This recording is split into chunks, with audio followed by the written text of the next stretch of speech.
Texas Stadium. Dick Enberg with Merlin Olsen. The oven-hot days of summer and early fall are over. The temperature today is in the 60s. A reminder, only 7 games to go. If you want to get in the playoffs, now's the time where you ill can afford to lose a single game. You watch your main men on the field. Landry lost the starting quarterback. Denny White went down. He's got young Steve Pelluer in there. That means he wants to lean heavily on the running game. But Herschel Walker has a bad ankle. Tony Dorsett, a bad knee. The Cowboys have some injury problems today. Well, the Raiders are looking at 2 key players as well. Marcus Allen has started only 2 of the last 6 games for the Raiders. Last year's MVP will start today. And Howie Long, who missed last week's game against Denver, will be in the lineup today. Warriors, I'm sure, concerned about 2 of his best players. Howie Long probably will play today, but that hamstring could limit his effectiveness. The Raiders will receive the ball on the opening kickoff. Raphael Septien, who missed 3 field goals in that giant loss last week, approaches the ball for the white-jerseyed and white-helmeted Cowboys, as Ahmad Rashad referred to them. And the black shirts have trouble. Colton Walker finally picks up the ball and is down at the 14-yard line. Bill Bates there to make sure that Walker didn't get away from his own mistake. Mark Wilson, speaking of mistakes, guilty of 5 of them last week that cost the Raiders in their loss at home against the Broncos. He has the fine blocking fullback Frank Hawkins and the MVP of 1985 in this league, Marcus Allen, behind him. Rod Barksdale, as is the custom of the Raiders, the speedster, will start the game but will be played sparingly. Dokie Williams, the other wide receiver. Todd Christensen, second in the league in catches to Al Toon. Davis, Hanna, Mosbar Marvin, and Lawrence, the offensive line. First down, Raiders at their own 14. And they start with a mistake by the left tackle, Bruce Davis. Davis moving before the snap. An anxiety attack. Full start, number 79. Already some nerves on the part, and there's Bruce Davis jumping off too early in his eagerness to get out and get a hold of Jim Jeffcoat. You've seen it already, what can happen to a team when they are a little too tight. Unusual for the Raiders.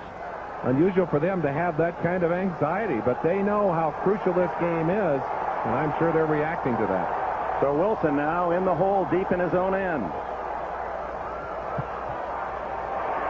Hawkins to the 11-yard line, short yardage. When you looked at this game at the start of this season, it jumped out at you November, the Raiders at Dallas. And while they're not leading their divisions, the game does feature 2 of the best teams with the best stars in the league. And there are some of them for the Dallas Cowboys. Jones, Dutton, Randy White, and Jeffcoat on the front line. Hegman, Lockhart, and Rohr, the backers. And the deep 4 for Dallas, Everson Walls, Ron Fellows, Bill Bates, Michael Downs, the best in the NFL against the pass thus far. Napoleon McCallum is in the backfield, and Wilson's first throw flops out of bounds to the right as Wilson is nailed as he delivers the ball by Mike Hegman and Jim Jeffcoat. The heat was on coming from that right side. Jeffcoat is one of the leaders in the NFL in sacks. It goes right over the top of Bruce Davis.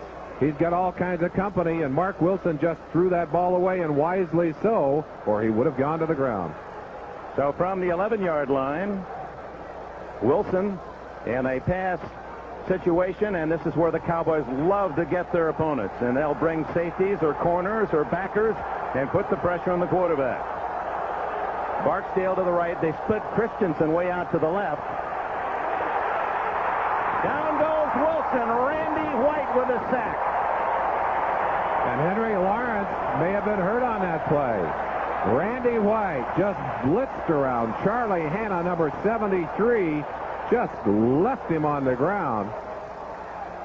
8 consecutive years, 54, Randy White, All-Pro. A chance to watch Randy White, right? Watch him as he just blitzes to the outside. Just a hard move as he head slapped Charlie Hanna and then just whips to the outside to crunch Mark Wilson.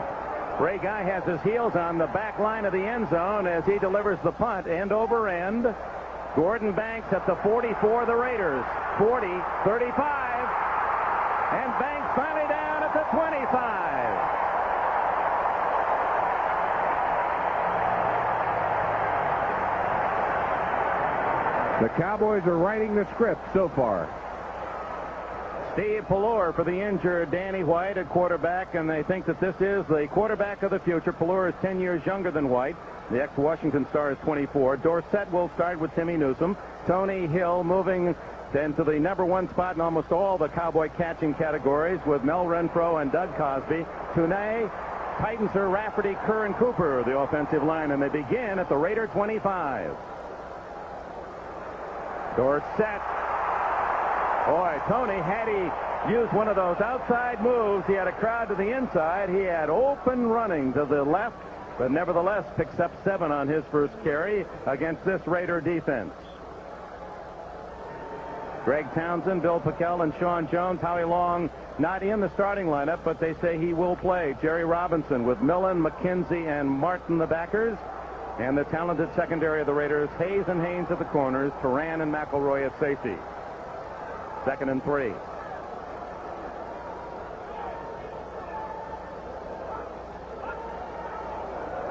Pelor's first pass is complete to Renfro, and Renfro has a 1st and goal at the 8-yard line.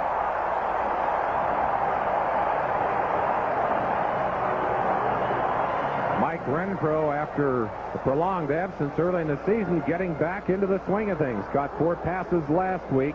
Just a simple little stop pattern for him as he runs Lester Hayes off and then stops in front of him there. A missed tackle there. Van McElroy, 26, also misses. I believe that's Pickel coming from the inside from the nose tackle position to finally make the stop. Good hustle by Pickel, the 260-pound nose tackle, to possibly save a touchdown.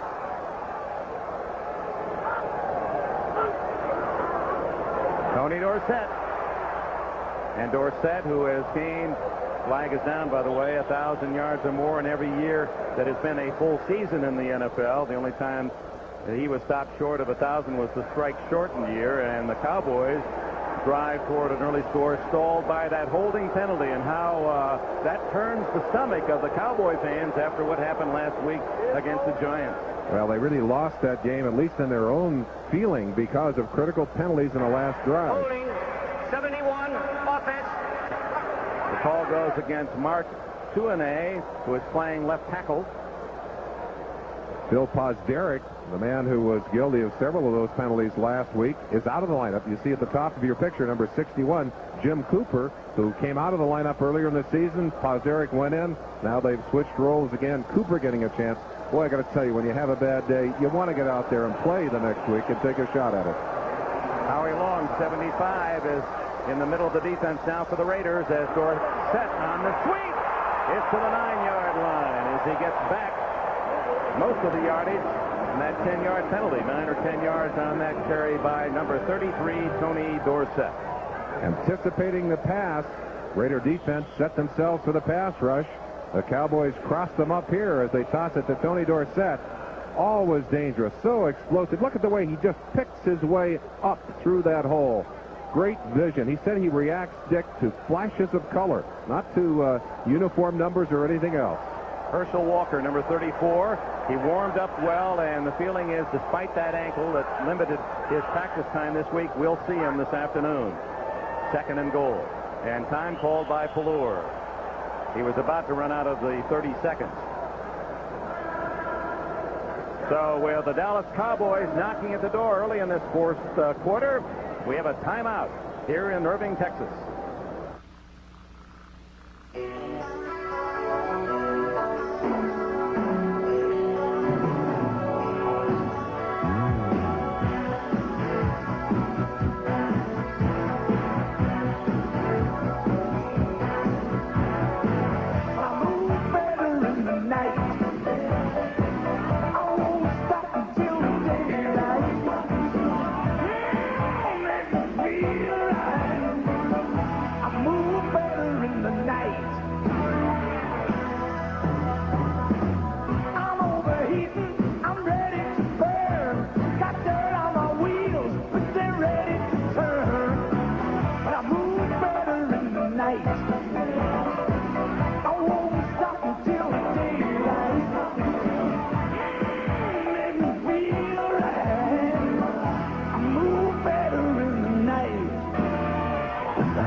Cowboys holding the Raiders on their first possession and returning the punt into the 25-yard line. Have first and goal, the 10-yard penalty, and it's second and goal at the 9-yard line after a 9-yard carry by Tony Dorsett as Tom Landry with that familiar strategy sheet in front of him, and it's getting bigger and bigger with Paul Hackett as offensive coordinator. Of course, that's Danny White there, cast and all, signaling the plays in from the sideline for the Cowboys.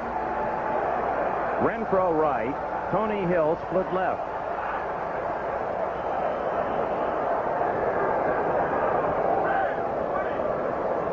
Dorsett and Newsom split now behind Pelluer. Inside handoff to Dorsett, and just when it appeared he had some good running room, up came James Davis, number 45, from Southern University, to make a sure open field tackle. Let's check the scores around the NFL. In the fourth, the Jets trying to make it 9-1 at Atlanta. New England has rallied to beat the Colts 30-21, and Chicago apparently a winner at Tampa Bay. The Rams lose on a couple of field goals in New Orleans. Kansas City is beating Seattle, and there you see the rest of the scores. Third and goal.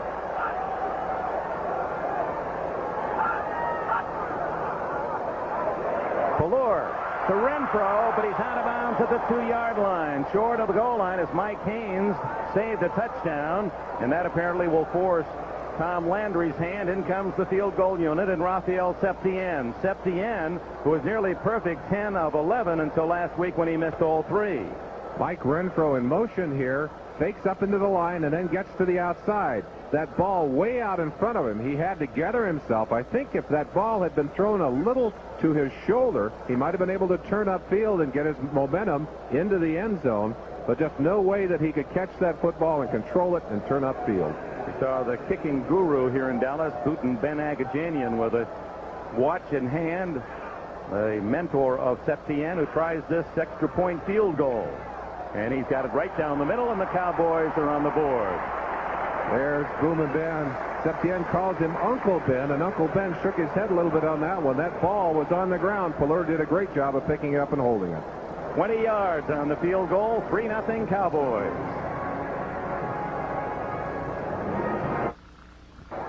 Colton Walker had trouble on the first one, handles this one cleanly. The former Dolphin is at the 20. And he skips out to the 29-yard line. A little better position for Mark Wilson than the last, a 26-yard return.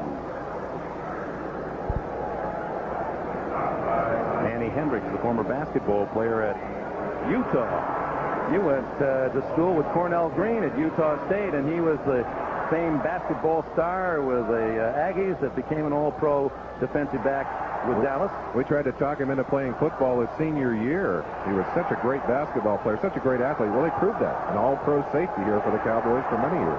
And now the experiment involves Manny Hendricks from the University of Utah, where he was an all-WAC guard in basketball. Hawkins hit by Lockhart at the 32-yard line. We still have not seen Marcus Allen, except for that first series, just briefly.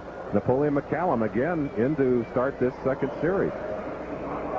So yet to see the two stars, Marcus Allen for the Raiders and Herschel Walker, yet to get a call for the Cowboys. Napoleon McCallum comes out as a wing right, only Hawkins in the backfield, 2nd down and 7.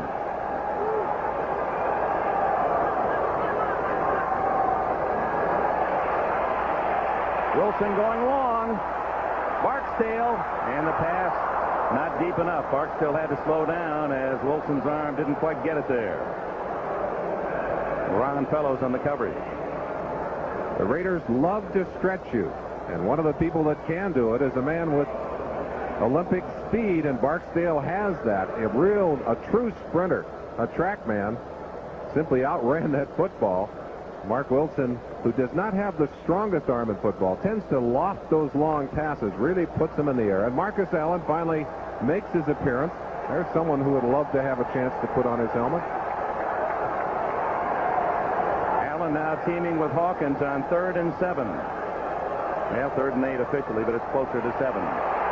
Wilson in trouble, gets away from White and throws the ball away. Well covered with Doki Williams on the near sidelines, and the Cowboys putting pressure on Mark Wilson. And you saw Billy Bates telling Mark Wilson, good job of getting away from that sack, and it was. Wilson able to avoid the sack. That's something he has traditionally had difficulty with. He simply threw that football away, had no other choice, and breakdowns in the protection of the quarterback here. But the Raiders apparently are going to get a break here of their own. Illegal contact. 24, defense. Everson Walls.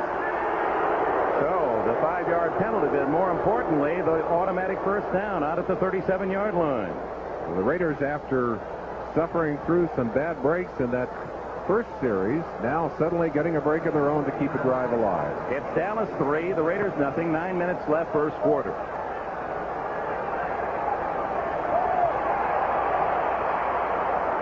Todd Christensen can't quite lean back far enough to grab that one. Christensen, who has 18 catches in the last 2 games, and on the year with 57, one behind the Jets' Al Toon for the NFL lead starting today's play. Dick, he was the second choice of these Dallas Cowboys back in 1978, led them in the preseason as a running back. Now, he wanted to be a running back. They said, we want you to play tight end. He didn't want to play tight end. Landry finally kept him on injured reserve that year, but cut him the next year, went to the Giants for a game, and then the Raiders finally got him, and he was willing then to make the transition. He's been a great one. William McCallum. And Randy White, having a big first quarter, rides him down. And let's take another look at those scores. We didn't really get a chance to absorb them before. Here are the late games. San Diego with the early lead at Denver, and San Francisco with Joe Montana back in the harness, leading St. Louis 3-0. There are the finals for you. Winners are the Jets, New England, and Chicago. New Orleans, Kansas City, and Houston now has come back to take a 1-point lead against Cincinnati in the fourth. Washington, Minnesota, and Buffalo also victorious. 3rd down and 9, and down goes Wilson for the 3rd time. Too tall Jones with Don Smirek, number 60, an assist, and Wilson's 3rd sack of the quarter, and the punting team is on. Cowboys number 2 in the league in sacks, and boy, they're going to put some pressure on Denver. If they continue this pace, they'll be number 1. Wilson sacked 4 times last week. That was a critical part of having their problems against the Broncos, and so far in this game, they simply have not been able to protect their quarterback. Denver with 38 sacks leads the NFL. Dallas is second. The Raiders have allowed 33 sacks coming in, now 36. That's a 3rd highest. Beautiful spiral by Guy. That's the Ray Guy punter of old. Gordon Banks back at his 15, and no place to hide as he swarmed over at the 19. Reggie McKenzie, one of the first downfield. 53 yards for Guy. 3-yard return. When you see that many Raiders down there, you know that ball was in the air a long time. Timeout. 7 minutes, 54 left in the quarter. What? You work out? Yeah, I belong to a club. Fisher Cruz Lake. Yeah, I'm thinking about joining a club, but can't seem to find a good enough reason. I mean, is a flat stomach a good enough reason? Nope. Building up my endurance? Nope. Big muscles? No. See the club, Rob? Yeah. Oh. What's the name of that club? No slowing down with the silver bullet tonight. Treading up an old inner tube. No, you didn't. What you see me holding is actually something that George Anderson, the trainer, is using on the back of Howie Long's leg to help his hamstring. And what it does, they cinch it up, and it returns that leg to this position, so you take some of the pressure off the hamstring. But it is a piece of pure rubber. A little creativity used, just a piece of old inner tube to keep Howie Long's hamstring together. This is Dorsett. His knees are the problem, but he doesn't show any difficulty there. It's a typical Dorsett weave for about 10 yards. And a reminder, our viewers will be selecting the Budweiser Most Valuable Player in today's game. Of course, that announcement at the conclusion of today's contest. Dick, we said in our opening that when you have a young quarterback in the game, and Landry is very high on Steve Pallor, but what you'd like to do is take as much pressure off of him as you can. You can do that with your running game. If Dorsett and Walker can be effective in running the football today, that means that Pallor can run the play-action passes. He can choose when they're going to throw the football. Of course, Hackett upstairs, and Landry will do a good job of selecting plays that will keep him out of that pressurized situation, if possible. 10 yards for Dorsett and a first down. Dorsett out to the 37-yard line. A flag is down where you would suspect a foul against the Cowboys. Reggie McKenzie from Tennessee made the tackle. I think Timmy Newsom did a good job of tackling Rod Martin, number 53, on that play. Wouldn't it be nice if we could run this well on good legs? Well, mine aren't so good. But look at Dorsett. That little dip inside and then accelerating to the outside. Number 30, offense. You actually hear the call there, number 30 offense, Timmy Newsom. You'll see it. He is the lead blocker in this situation, and a fine blocker. Left-hand side of your screen. Watch him going at number 53, Rod Martin. Keep it going, guys. You see him right there just turning and tackling Martin, and that's what the flag was thrown for. Dorsett now 4 carries for 30 yards. He has a chance to pass O.J. Simpson, number 5 all-time, if he has a decent afternoon. Pelor. No one there, but this is one of his talents, able to scramble, and he's across the 25. And, of course, the ability to get himself out of trouble and to pick up positive yards reminds the good Dallas fans of a man named Staubach. Yeah, gives me some funny feelings, too. I'd had a chance to play against Staubach many times, and, of course, he would do that to you. You think you have him, and the next minute he's heading upfield. There's Herschel Walker into the ball game, and when he goes into the game, they want him. He's the only man in the NFL with more than 500 yards rushing and receiving. He's the number 4 receiver in the league with 49 catches, despite the fact he's not been playing full time. There's your dream Heisman backfield, Dorsett and Walker behind Pelor. Wide open Cosby, and he has a first down at the 41. It's interesting, 2 All-Pro or Pro Bowl tight ends, Cosby, who has 18 catches all year, Christensen, who has 18 catches in the last 2 games. Of course, Cosby's effectiveness taken away by Walker's skill. Certainly so, and in this situation, they're using Walker and Dorsett as screen men, as decoys. Cosby, the number 1 receiver all the way, and that's what an offense like this can do to you. They force you to do things you don't want to do on defense. That means receivers are open, and the quarterback in that case hit the open man. Walker moves out into the flat. Actually, Newsom back in the game. Walker just in for that play. And knifing through was Jerry Robinson, number 57, to drop Dorsett for a sizable loss of 7.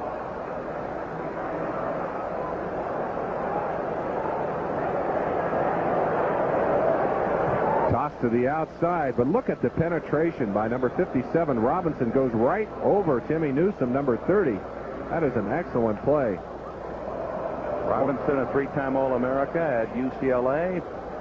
He had a long face today, as Bruins will not go back to the Rose Bowl this year. Arizona State. Cosby over there at San Antonio. You're supposed to be on this side, directing traffic over there. 2nd and 17.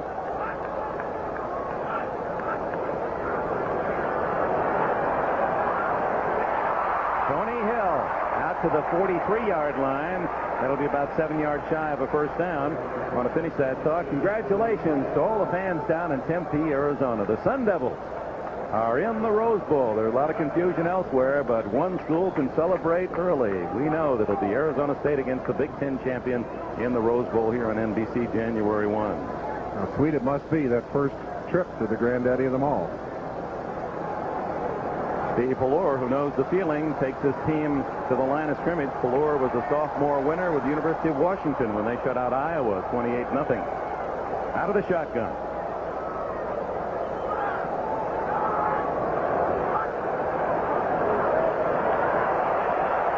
This is what he does very well. And has the first down to the 41 of the Raiders.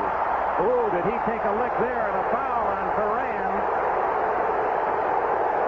Actually, Pelor was reaching back as if he thought he had fumbled, and Ferran was not trying to hurt Pelor. He was going after the ball that he thought might be free, but the whistle had blown, and therefore Ferran picks up an extra 15. Let's go back and take a look at the play. We can see the pressure. Here we go. Now, this is Greg Townsend, a lineman in a linebacking position. He's coming. They're coming from the inside. Now, watch Pelor as he drops back, sees the pressure, and just breaks out of there quickly on his own. The blitz is on. Pelor knows he's not going to have time. He sees the opening and gets away. Now, at the end of this play, the ball breaks loose. Pelor thought he had fumbled that football. He is scrambling for it, and Turan dove for the football, but they ticketed him anyway. Because the whistle had sounded and the players expected to react to the whistle, although Turan, understandably, was reacting to what he thought might be a free ball. I don't think that was I don't think it was an intentional hit. I agree. 27-yard line, a first down for the Cowboys. They lead 3-0, just under 4 minutes remaining in the opening quarter. Dorsett to the 24, a gain of 3. Howie Long there with the tackle. They're testing Howie. They want to see how strong that hamstring is. They went right at him on that play. Got him off the line a little bit, but he was in on that tackle. Howie says his real dream in sports is to be a power forward with the Boston Celtics. He can be a power something anywhere he wants to play. Well, and Howie Long and Randy White, perhaps the two premier linemen in the last decade in the NFL defensively. Oh, we've got Dorsett and Walker and Marcus Allen and Long and White and the 2 Pro Bowl tight ends, and on it goes. Plenty of headliners in this one, and Pelor cannot beat the 30-second count, and it may be, for Landry's choice, better to take the 5 yards than waste another timeout. That was an uncharacteristic response from Pelor, too. He is known to be a cool customer out there, and you saw him jumping in the air in frustration on that play. Here's the end of the play. There he is trying to get the timeout. He missed it. And watch him. He's absolutely doing cartwheels out there. NFL Films will tuck that one away. 5-yard penalty makes it second down and about 11.5. Howie Long to the sideline to get a drink of water. When you're hurt, something else that happens, and there are a lot of players playing injured today, there's some anxiety involved there. Very often that will rob you of your energy, and sometimes it's that becomes more of a problem than the actual injury itself. Temperature today, beautiful day in Texas, in the mid-60s. Walker.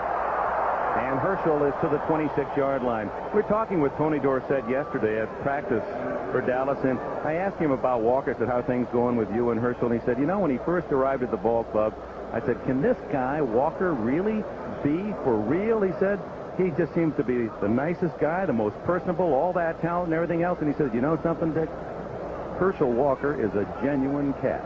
Well, he is that. I have fond memories of the Waller Camp dinner where he just put his arm around my 10-year-old son at that time, and we gave him some thoughts and some memories that he still carries happily. Nice to know that great players can be great guys.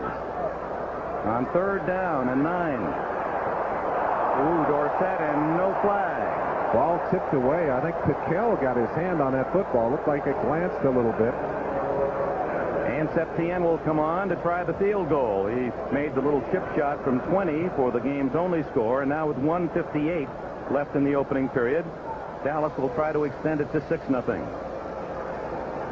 It'll be 43 or 44 yards, depending on the spot. Used to be you could just take the 10 for the distance in the end zone and then add 7 to figure it out. But now almost every team uses an 8-yard distance behind the center.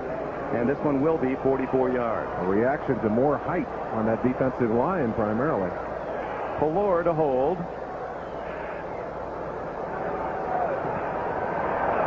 Will be off. And short. Short and to the right for Septien, who did not hit that one cleanly at all. So after a 10 for 11 start, Rafael Septien has made only one of the last 5. And Booten Ben Agajanian not at all pleased.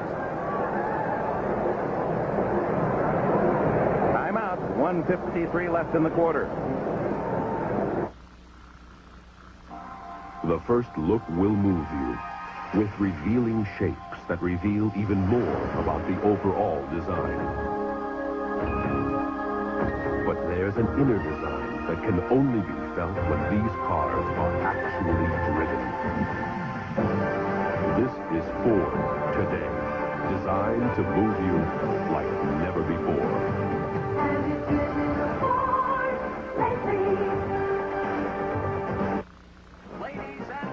Not everyone got a vacation this summer. I need a vacation like nobody's business. I need a vacation. This fall, you can still get great low fares to more places on the biggest bargain airline, United. I got a vacation. Give me another shot at it. And I'm not just flying, I'm flying the brand new sky. Nice soft landing. It's a Radio Shack Merry Christmas. I'm giving everyone a mini phone from Radio Shack. That way they'll call often. It's trim, compact, and has an automatic redial. And the 16-foot cord means they can use it anywhere around the house. The best of all, it's on sale for only $12.95. I even bought myself one. Hello? Hello? Hello? The mini phone on sale for $12.95, only at Radio Shack. This fall, NBC Sports has a November to remember when heart-pounding excitement returns to the greens, where one putt could be worth $450,000. Jack Nicklaus, Arnold Palmer, Lee Trevino, and Fuzzy Zeller play the Skins Game. It's a November to remember on NBC. Raider defense going to the classroom with Earl Leggett, while Mark Wilson sets the offensive line at the 26.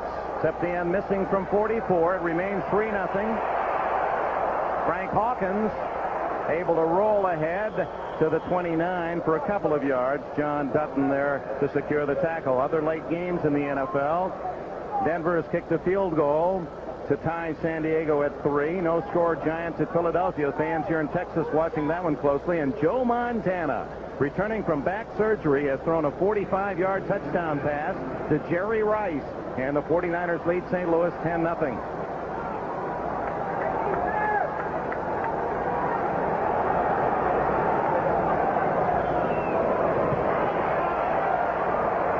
Frank Hawkins from Nevada, Reno, and his alma mater winning again yesterday at Boise State. They're unbeaten, 10-0 this year.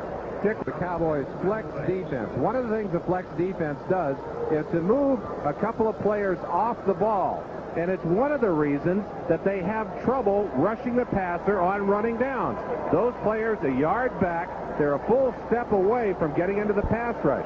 It's basically a run-oriented, gap-control defense, and you can see how tough it is to run against. But it does create problems if you pass on first and second down. Now they look for pass on 3rd down and 5, and Wilson calls time. And he was running out of 30 seconds. And again, I still don't quite understand sometimes, as valuable as those timeouts may be, why sometimes they just don't take the 5 yards and save the timeout.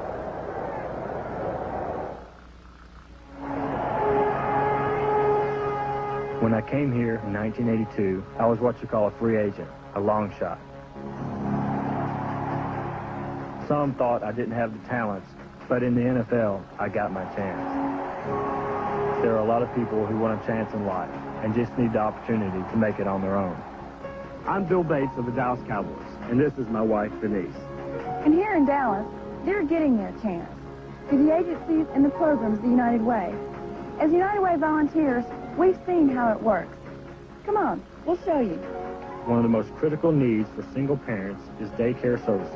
Last year, United Ways contributed over $45 million to make daycare services available in communities all across the country. And this is the payoff.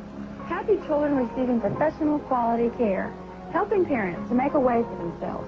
That's why we want to say thanks, because thanks to your work, for all of us, the United Way. This message furnished by the National Football League. Whether you refer to it as a must-win or you can't-lose game, so it is for these two teams fighting for a playoff spot. And Dallas Cowboys with the early edge, 3-0 on a short field goal by Septien of 20. He missed from 44. And now a 3rd down at about 4 as Lester Hayes, the orating cornerback of the Raiders. He's busy talking. What a character. Maybe the most quotable athlete in the NFL.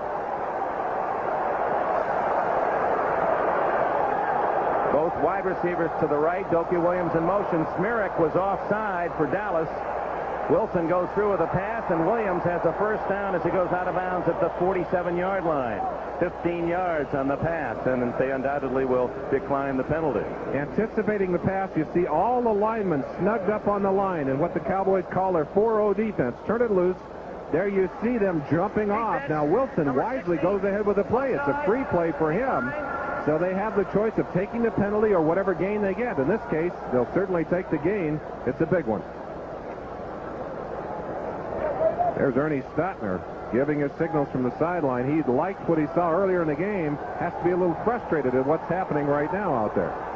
That was the second completion for Wilson. Napoleon McCallum, and the ensign is hit by the hitting machine, Eugene Lockhart from the University of Houston.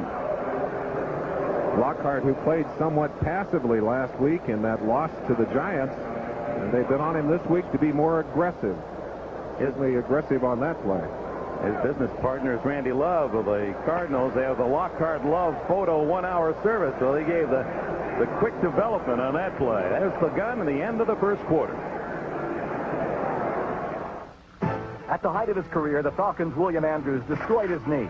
Doctors said his career was over. The Achievers, those who faced adversity and refused to fail, sponsored by the U.S. Army. We don't know if the nerve is going to come back. We don't know if you're ever going to be able to walk normal again.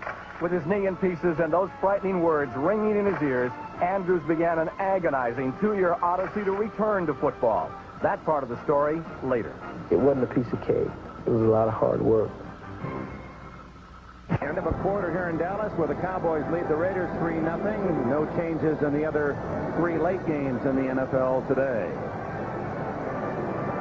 As we open the second quarter, the Raiders have the ball second down and 8 at the 49-yard line, and Napoleon McCallum, Merlin Olsen, playing more than Marcus Allen, although McCallum last week hardly saw duty against the Broncos. Well, I think Tom Flores may have questioned his decision. Even though Marcus wanted to play last week, he was not totally effective.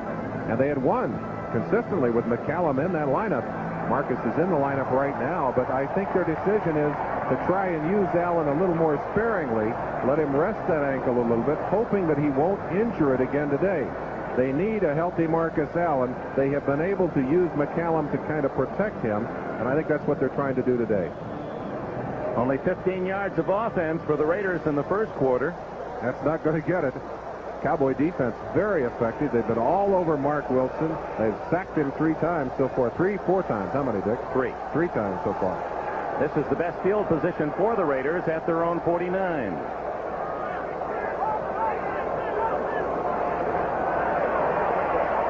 Wilson, good protection, and it's going to be intercepted by Everson Walls at the 38-40. And Walls goes out of bounds with his first interception of the season. 3 out of 5 years he's led the NFL, and finally, in the 10th game of the year, he's able to pick off his first. You don't blame a quarterback for being upset when a ball skips off the hands of a receiver and hangs up there all day for the defensive backs. That's exactly what happened. Wilson fired that ball high, went right off Todd Christensen's hands, hanging up all the time in the world for those defensive backs together. Wilson was timed to throw in this situation. The Cowboys read blitz. They actually read screen. Excuse me. But there was I think that ball was touched by a Cowboy before it got to Christensen. So let's not put the onus on him. One of the Cowboys tapped that ball before it was Mike Hagman, I think, Merlin, number 58, got a piece of it. So Dallas on the first turnover of the game starts at the Cowboy 44. Fuller play action. Down the middle and intercepted by McElroy. Van McElroy at midfield for the Raiders. And he's all the way to the 40 of the Cowboys. For the first time, the Raiders have the ball on the Dallas half of the field. One of the problems that you have as a young quarterback is that sometimes you don't make good decisions. Fuller threw that football into traffic. And Van McElroy at the bottom of your screen, number 26. He's the center fielder. He reads the quarterback's eyes. Fuller with his man all the way. McElroy got the good jump and was waiting for that football. Makes a good return on it as well. Well, the 4th of the year for McElroy, who's a consistent Pro Bowler out of Baylor. Now, McElroy, I'm sure, rejoicing. Pallure a little sad on his sideline, and Landry said the thing we'll miss most with Danny White out of the lineup is his experience. Wilson, complete to Dokie Williams inside the Dallas 30. For Pallure, that ends a string of passes without being intercepted. He had gone 76 in a row before getting picked off by McElroy. Back-to-back turnovers. How many times do you see that? A big break for one team, and then it goes right back in the other direction. First down, Raiders, trailing 3-0 early in the second quarter, and McCallum into a sea of Cowboy tacklers. Too tall, one of the early men there. I talked to McCallum, and I asked him how his career was going in the Navy, and he said, you know, the guys on the ship crew giving me quite a time. He said they want to see me score. He said they really feel they have a stake in my career, giving him some heat about getting some points on the board for the Raiders. He has just one rushing touchdown this year, comes in with 359 yards rushing. Marcus with 424. Changing the play is Wilson. Jeffcoat makes the tackle as Wilson could not pull away from the big defensive end from Arizona State, Jim Jeffcoat. Cowboys suckered Mark Wilson on that play. They came up. Michael Downs coming all the way to the line. Now watch number 26 coming. Well, he's backed out of there now. But he came right to the line like he was going to blitz. He forced Mark Wilson to call the audible. As soon as Mark called the audible, then they backed out of there to another defense. And they were able then to get a good sack on Mark Wilson. But credit Jeffcoat with a sack. Credit Michael Downs with a great acting job on that play. Wilson gained a yard, so no sack on the play. And here's another timeout as Mark Wilson. And this is a scene that has really frustrated Raider fans. The use of those precious timeouts, and another has been spent by Wilson.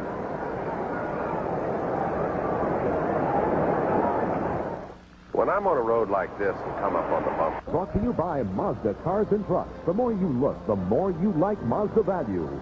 By MCI, communications for the next 100 years. And by Coors and Coors Light, beers with a difference worth tasting. Watch Michael Downs. This is the play we talked about. He's going to come right up into this gap and look the quarterback in the eyes and force him to call the audible. Look at him right there. Now, as soon as Wilson calls the audible, there he's calling the audible, he backs out of there, and that's how they suckered him on that play. And, of course, the end of the play, Wilson had to scramble and gained only a yard. Bates on a blitz and wide open. Is Hester for a touchdown? No, he can't hang on.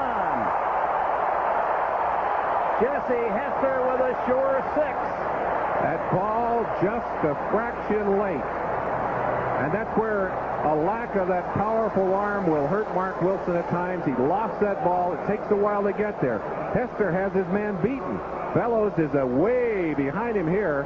Number 27. Now look at that ball just hanging. Fellows just gets a fingertip on it and knocks it away at the last second. Well, that's a great recovery by Fellows, who was 10 yards off the ball when it was released, but able to close in. A long try by Barr. It's high enough, and it's long enough. Whoa, just barely. Chris Barr with his 14th of the year, 45 yards, and it's a new game with 13 minutes and 14 seconds left in the first half. We're MCI, racing hard to be your communications company. We never coast. We're geared to win. MCI competes internationally, offering you the world's most extensive range of voice, data, and messaging services. Our competition is good. We have to be better. And because we compete, you win. You see a young man yawning to his left. He's in charge of allowing Landry enough cords so they can move up and down the sidelines with that microphone on his face. Walking in the shadow of greatness. Indeed, that young man. Darryl Flack loses it out of bounds. Whoa! It was out of bounds, came back inbounds. The play was dead at the 11-yard line. Dallas will take over there as Darryl Clack, the number 2 draft choice of the Cowboys from Arizona State, unable to field it cleanly. A mistake by an inexperienced player, a rookie, lets that ball go. They got a 5-yard penalty. Got to re-kick it now. He drops the football. It's a live ball. At that point, I think it should have been a dead ball. His feet were out of bounds. The ball finally swept out of bounds by Levette, but that came very close to being a turnover deep in Dallas territory. Now, Dick, I'm sure they miss Alan Lowry, their special teams coach, who's in the hospital with phlebitis right now. There may be a little disorientation from the special teams for Dallas. Now, that play won't make him feel any better. Pallure to Renfro. Lester Hayes fell down, and Renfro has a first down at the 22. 14 yards for the veteran from TCU. San Diego, in a battle of field goals at Mile High Stadium, takes the lead in the second quarter over the first-place Broncos. The Giants have scored at Philadelphia, and San Francisco leading St. Louis 10-3. A final, Houston, once leading 26-0 and then gave up the lead, finally manages a 32-28 victory over Cincinnati. And that's good news for Cleveland. The Browns play Miami tomorrow night at home. They have a chance to take over sole possession of first in the Central Division. Dorsett showing good patience, and now ad-libbing about a 10-yard gain out of bounds at the 36 or 7-yard line. Van McElroy ran him out of bounds. Great players, quality players, have the ability to take a broken play, to take a nothing play, and turn it into something special. Dorsett, throughout his career, has been able to take that kind of play and make something happen. He cuts back against the grain. He's going to his right. There's no hole over here. Dorsett can see that. Now watch him. He cuts back. He sees what he has to do, goes all the way around the contain man, number 99, Sean Jones, and then outruns the pack to pick up about, 9 yards, 9.5 yards. Great play. Dorsett needed 56 yards today to pass O.J. Simpson, become number 5 all time. Pallure just escaping Howie Long and gets good yardage to Renfro. Oh, the value of a quarterback with quick feet. Mobility. It changes the way you play defense. When you know the quarterback is nailed down back there, you know you don't have to wait as long. You've got to stay in so long with those guys. Watch Howie Long breaking loose from the pack here, but Pallure feeling him on his back. Little bump by Rafferty to keep Long away. Pallure showing great poise and athletic ability on that play. Gets the completion and the first down. And a busy day for Mike Renfro. He had 5 catches all year, of course, injured in the preseason game in London. He has 4 already in this half. Ooh. Nothing there for Herschel Walker except Bill Packel and Rod Martin. Make that Dorsett. Swallowed up on that play. I'll tell you what would frighten me if I were down on that field playing for the Raiders. It would be to look across the line. You see the total defense allowed per game by the Raiders, which is significantly low. I would be concerned. I'd look across there and see Dorsett in that backfield, and look out there and see Herschel Walker on the outside, Mike Sherrard, a speedster, on the other side, and I'm saying, where do we put our fast guys? How do we cover all these weapons the Cowboys have? Tim Newsom in for Herschel Walker. 2nd and 10.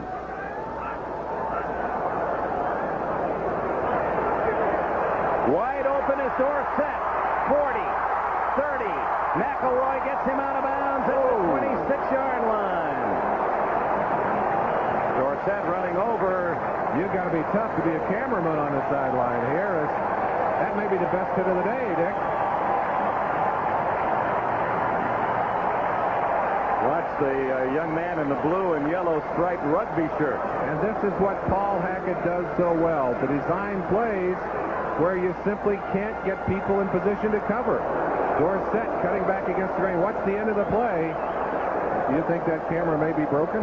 You saw the eyepiece and the viewfinder jumping straight in the air at the end of that.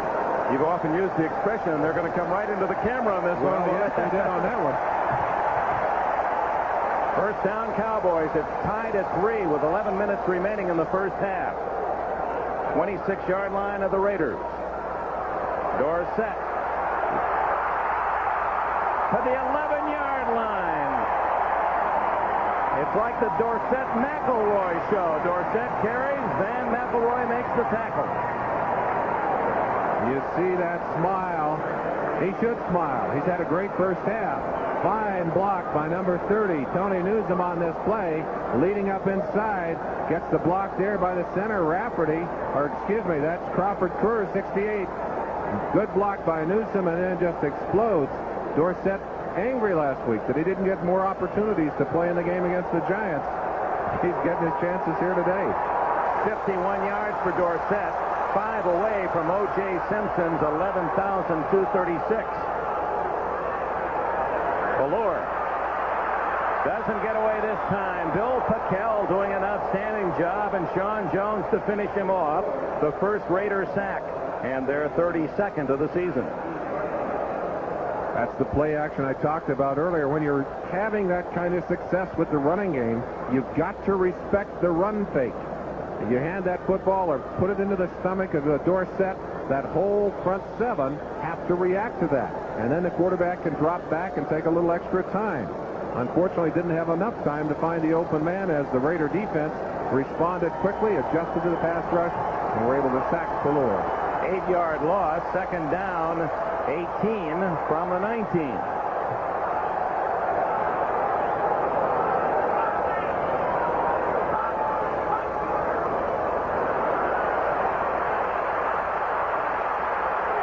Howie Long can't get Ballure. Ballure out of bounds at the 1-foot line. He needed 18. He got 18 and a half. It's first and goal.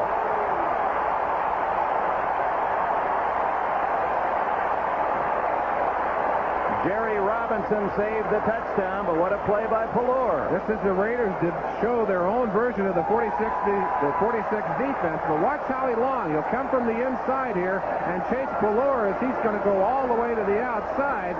As we turn him loose here, Howie gets outside. They get good pressure here, but Ballure just breaks it away and takes himself down that sideline. Came within a fraction of getting into the end zone. Look at him stretch with that ball. Boy, I tell you, for a young man, he knows where that goal line is.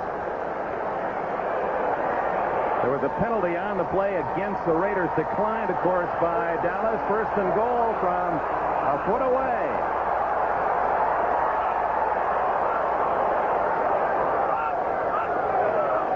Herschel Walker did not get in. And in fact, the Raiders say they have the football. I think they blew it dead, though. Oh, this is going to be an interesting call. Yes, the Raiders have recovered. It looked like one of the officials waving his hands that the play was dead. Maybe we can go back and take a peek at it as you see the rather long faces on the Cowboys sideline and some rather happy Raiders. Macmillan, 55, Spike coming out the field. Look inside now. A tremendous surge defensively. They met Walker at the top of the stack. Millen stripped that ball away. You can see Walker looking for the ball. They made the good call. Walker was looking for it. Lester Hayes, number 37, comes up with it. Watch 55 Millen. He'll meet Walker at the top of the stack.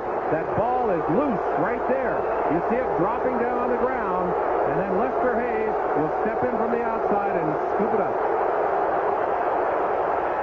Give us to Frank Hawkins for a yard or so. For the Dallas Cowboy fans, understandably disappointed. Could you ask for better than first and goal at the 1-foot line, and then to have your best player, Herschel Walker, fumble, and it's now the Raiders starting from their 1. Well, it's the play I would have called. I mean, I think we all could have called that one. Just great defensive execution. Matt Millen is just a fire plug of a linebacker. Just hit that ball with his shoulder and broke it loose. It's tied at 3. 9 minutes left in the half. McCallum in motion, and from his own end zone. The deep throw to Hester. Intercepted. Ron Fellows. 45-40. And down at the 32-yard line. And here come the Cowboys right back.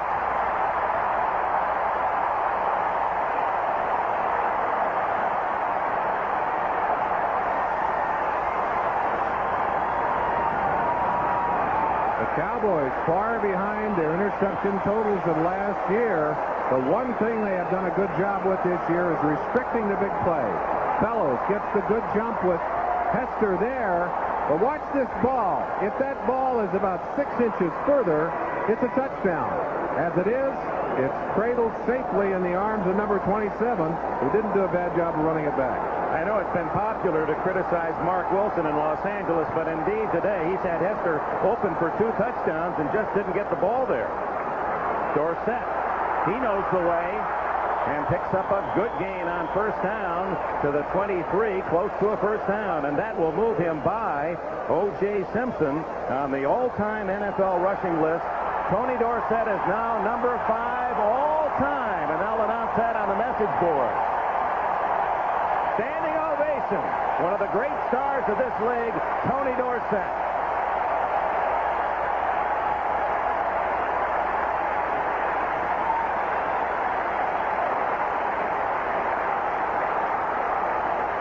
Consider that he is a small man. He's a 180-pounder, playing all through high school, 4 years at Pitt, and now 10 years in this league, and almost indestructible. Doug Cosby at the 14-yard line. Jerry Robertson for the Raiders. It's another first down, Dallas. Back to Dorsett. There are the top men in this game in running the football. Peyton, Brown, Harris, Riggins, and now Dorsett ahead of O.J. Simpson. Just to have your name on that panel is something to make you want to walk tall. Can't buy that. You earn it, and you earn it the hard way.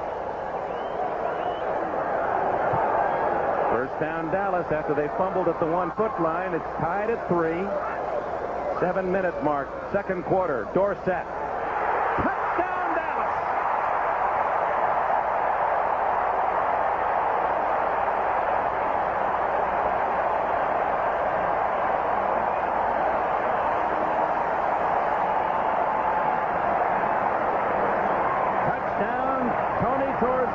Capping a brilliant first half, 73 yards in this half, and Dallas has the lead. Well, the Cowboys got to the 1, turned it over. They took the football right back, and this time they get the TD. The Raiders, 4th best team in the league against the run, but Dorsett didn't worry about the stats. He just stuck it in the end zone. Septien out of Fuller's hold. Ball doesn't even get away from center. That'll be interesting to look at. Remember yesterday in the college game, UCLA, one of those defensive linemen tipped the ball against Stanford. Wonder what happened here to Rafferty. Sometimes a defensive lineman will hit that center before the ball moves. Perhaps that is what happened here. Offside, Raiders. That may well be what happened. Rafferty just would refuse then to snap the ball, and it was just forced behind the line. Here it is, a chance to look at it. Watch the middle of the Raider line. There's the movement right on Rafferty. You see him hit. He just left the ball there. You can't snap the ball when you're on your back. I think that's Matt Millen, 55. Yes, it is. That's Millen that was just burrowing in underneath there.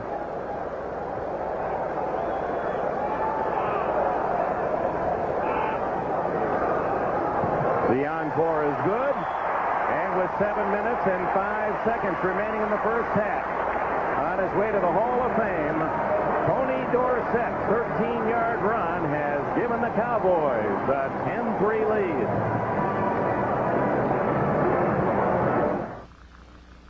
Dear McDonald's, my mother makes a hamburger just like your McDLT with cheese, onions, pickles, mustard, ketchup, mayo, the works. You know what we call it? Fantastico. How come you call yours McDLT? Sincerely, Alex Lopez.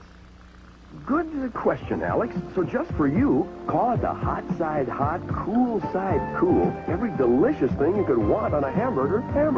Or just call it McDLT, the one with the works.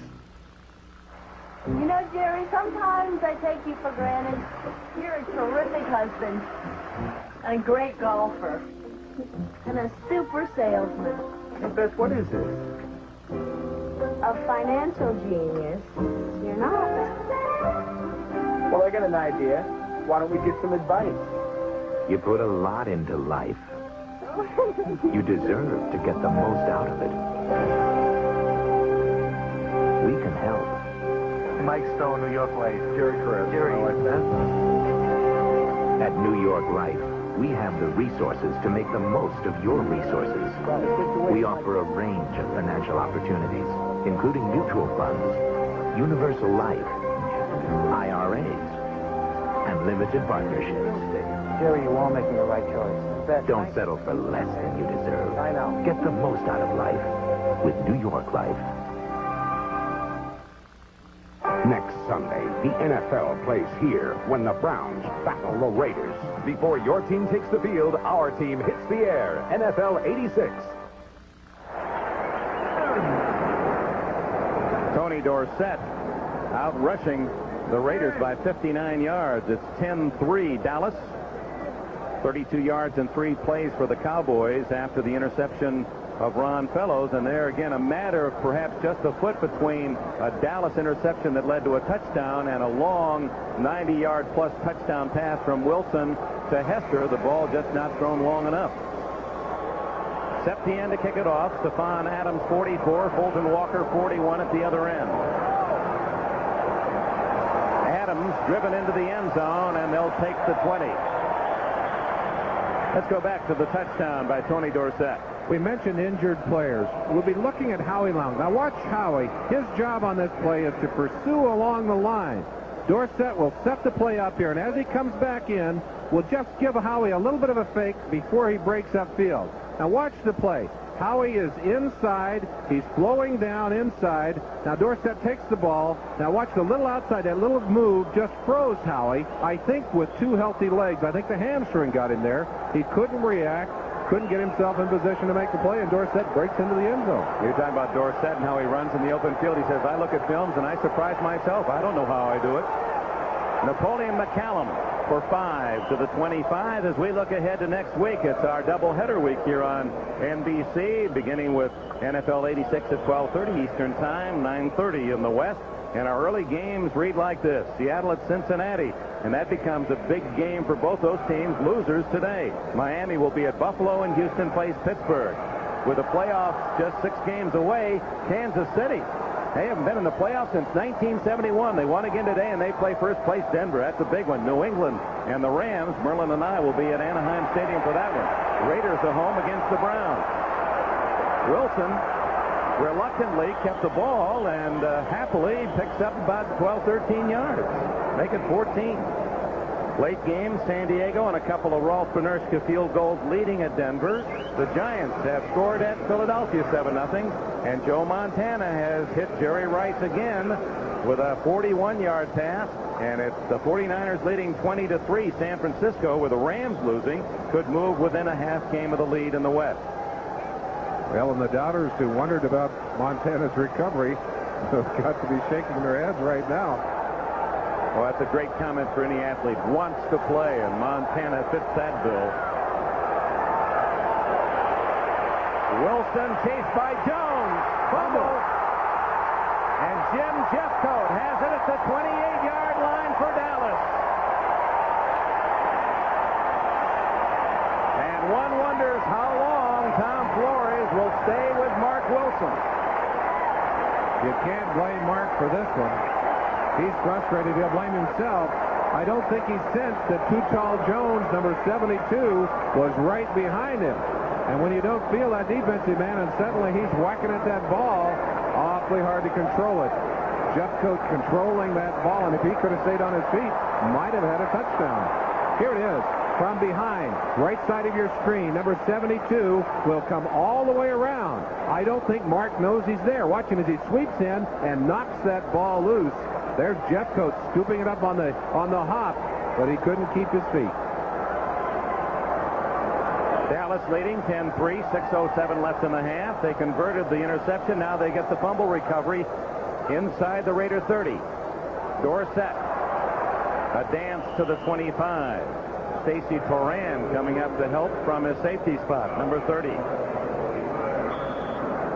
Now Mark Wilson with a fumble. He's had a couple of possible touchdowns in his grasp, but not quite able to hit his man, and he's been intercepted twice. One not his fault, off the fingertips of Christensen.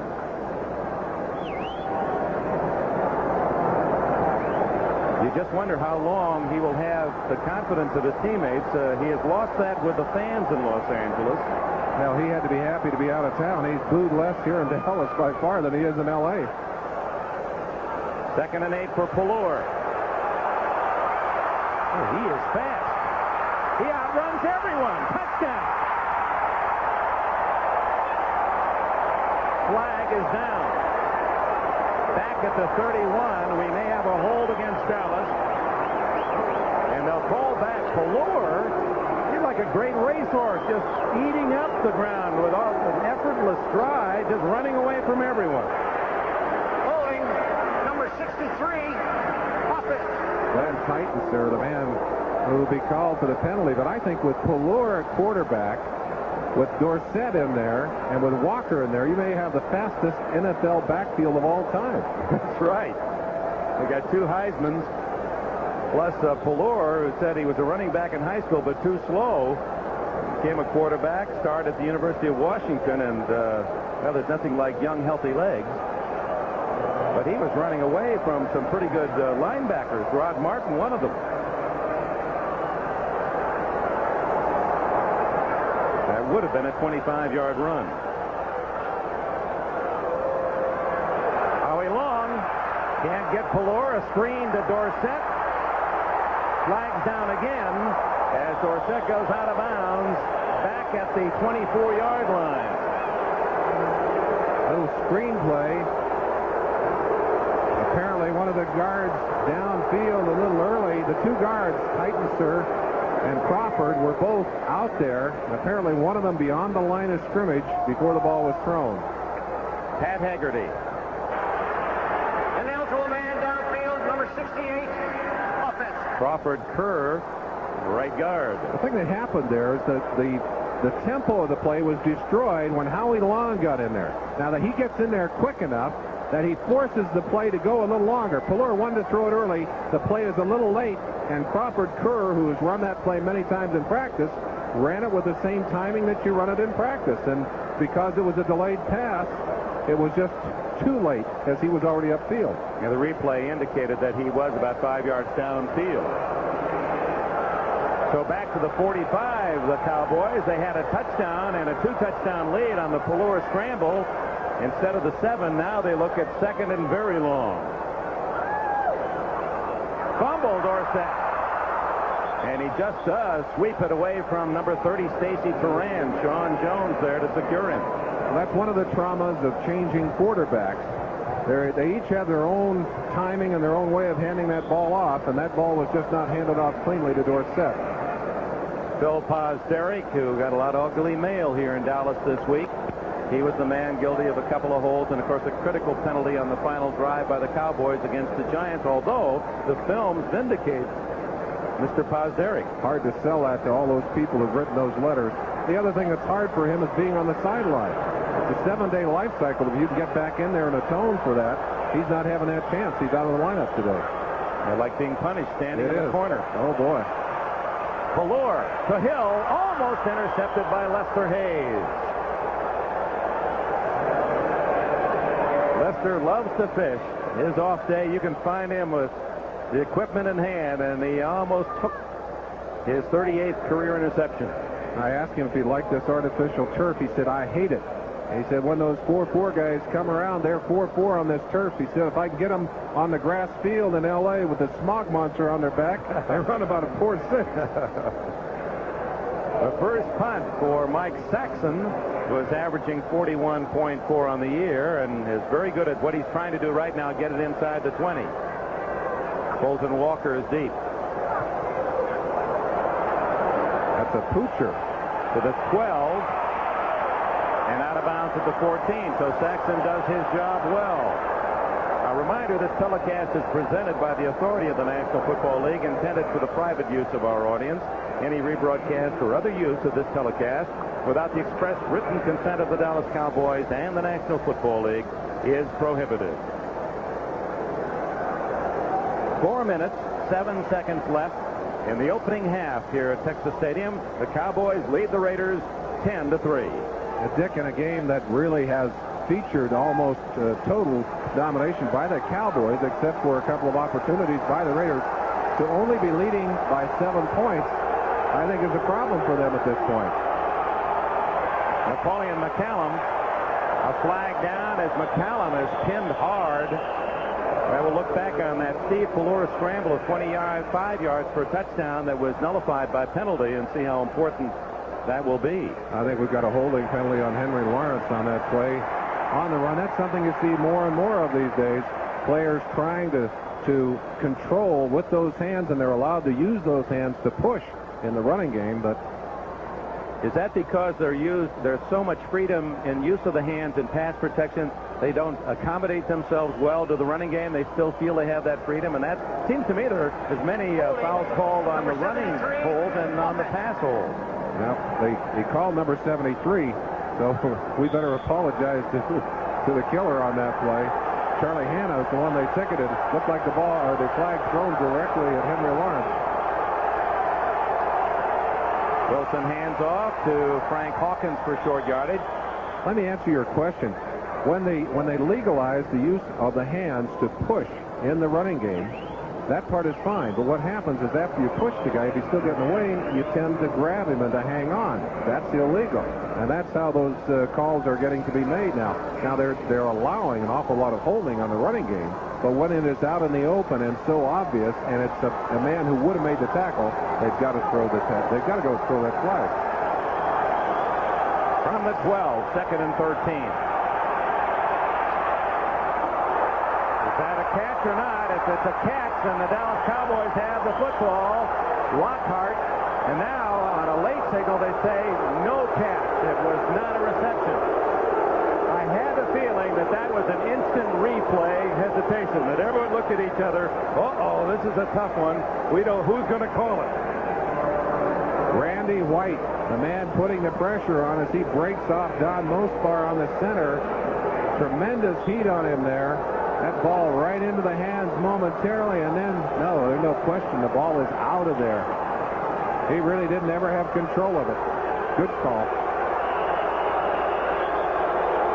But apparently, the officials on the field have been buzzed, and they are reviewing the instant replay. Well, that'll be a quick review on that one. Nick Skorich, a former coach, a longtime member of the National Football League, the man in the middle, studying the replay.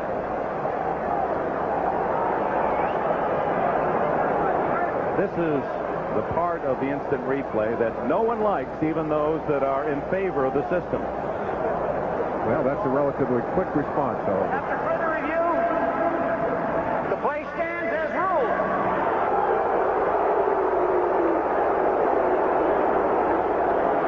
There you see the ball breaking loose right over the shoulder and dropping to the ground.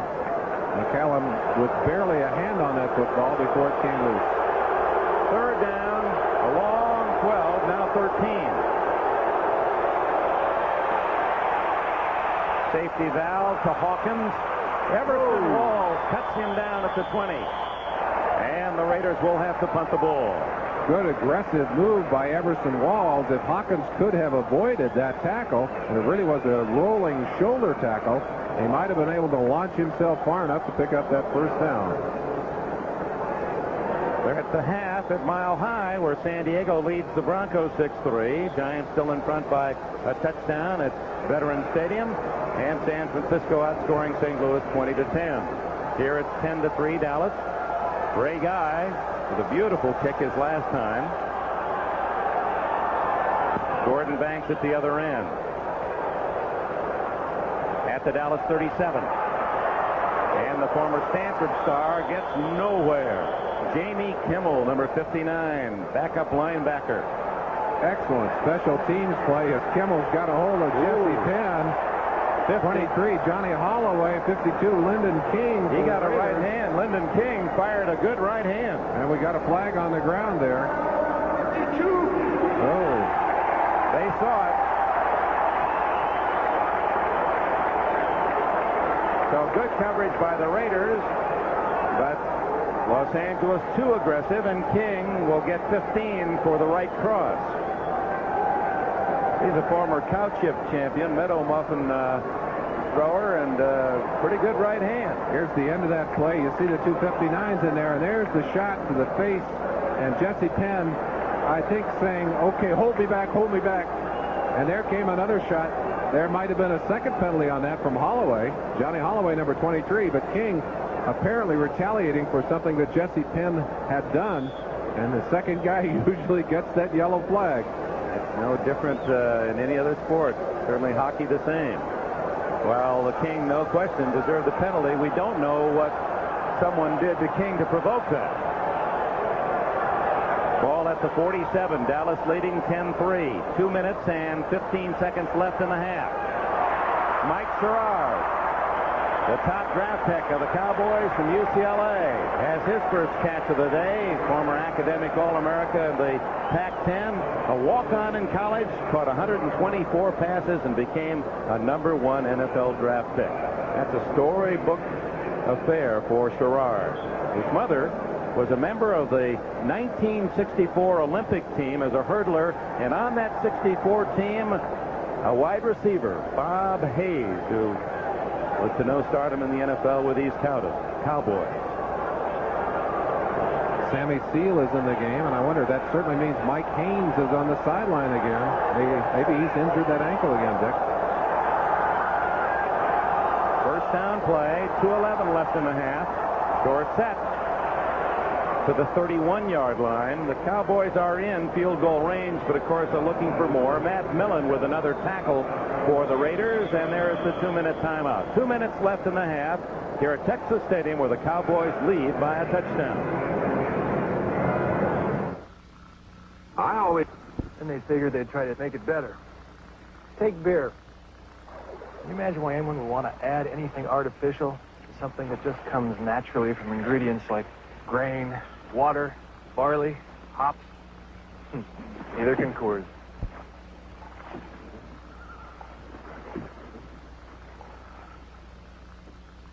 This fall, NBC Sports has a November to remember when the beautiful shores of Maui lure the tour's great golfers. Lee Trevino, the Golden Bear, Jack Nicklaus, and flamboyant Chi-Chi Rodriguez take on one of the world's toughest courses. The Isuzu Kapalua International makes it a November to remember on NBC. Our producer here today, Larry Cirillo, will be off to Hawaii. Poor guy. Kapalua, he's got his niblick and mashie in hand. You see, he's an older golfer. And we have the final round on Saturday. They moved everything up a day in Hawaii, 3:30 Eastern Time. Jack Nicklaus, Lee Trevino, Ben Crenshaw, defending champion Michael at Kapalua next Saturday on NBC. There you saw apparently a scratch starter, Mike Haynes, on the sideline, but looks like he may still be ready to play some. Whoops, Walker in motion, and now Pallure says, I don't have anyone in the backfield with me. Timeout. So a mix-up by the Cowboys. They had both wide receivers right and then sent Walker in motion right, and Pallure looked back and said, I'm alone. Give me timeout. And he's got it. A football injury means weeks or years of agony. The Falcons' William Andrews knows. It's like getting piping white-hot coals from a charcoal grill and just pouring them on your leg. The Achievers, those who faced adversity and refused to fail. Sponsored by the U.S. Army. Doctors said Andrews might never walk again. 2 agonizing years proved them wrong. I told him, I said, hey, I'm going to walk normal, and I'm going to run, and I'm going to play football again. And today, William Andrews is back in all-pro form. Headphones center of the screen, Bob Zeman, who is the man who calls the defenses for the Raiders. And just there to his left, our right, Willie Brown, one of the greatest of defensive backs, defensive backfield coach, coaches those cornerbacks to bump and run for the Raiders. The technique that he used so effectively as a Hall of Famer. Pallure going for 6 to Sherrard. Out of the field of play. Lester Hayes on the coverage, but Sherrard clearly out of bounds. Good job of adjusting to that football, but that ball thrown where it couldn't be caught for a touchdown. And a good job of coverage by number 37, Lester Hayes, who sensed the deep pass and really put on his sprinting shoes to get down the sideline. Yeah, with or without the extra help, he'll still stick to you, Lester Hayes. Not many have had rules created by their own play or actions, but Hayes, the stick-em rule. There, the comparison of the quarterbacks, and obviously Pallure, the better first half. Well, the Raiders suffer in all of those comparisons of both run and pass in this first half. 2 costly interceptions for Mark Wilson, and of course 1 for Pelor. Big play, 3rd down and 6. Look out. Pelor chased by Long, intercepted by Sammy Seal. Seal, using the official as a screen, is down at the 26-yard line. So the Cowboys, despite the fact they've dominated this first half, have just a 10-3 lead. They've had a touchdown called back. They've been deep in Raider territory, fumbled at the 1-foot line, and now they're intercepted in Raider territory. Almost an exact reversal of what the Raiders did last week. In that game, they were able to shut out the Denver Broncos so thoroughly in the first half and then came back to play relatively well the second half. Pass to Cosby here. The problem is that ball thrown on the run and throwing to the left, which is very difficult to do. Pelor, I'm sure, will look at that film and record in his own memory, do not throw that pass. Take the sack if you must, but do not throw that pass. Well, Seal has his 4th interception, but it was Howie Long who really forced the play. Now Wilson. 30, slides in at the 38-yard line. That'll be a first down, and the Raiders, who spent 2 timeouts in this first half, now have to hurry along. They don't have the luxury of what normally you would have in possession, 3 timeouts. They have but 1, the clock running, 1:22 left in the half. Wilson, that pass dying, and almost hit. Had plenty of trouble against Denver and was blamed for the loss last week in Los Angeles, and did not execute well. Not only 3 interceptions, but he missed Hester on a couple what could have been Raider touchdown passes. At the intermission, Dallas 10, Raiders 3.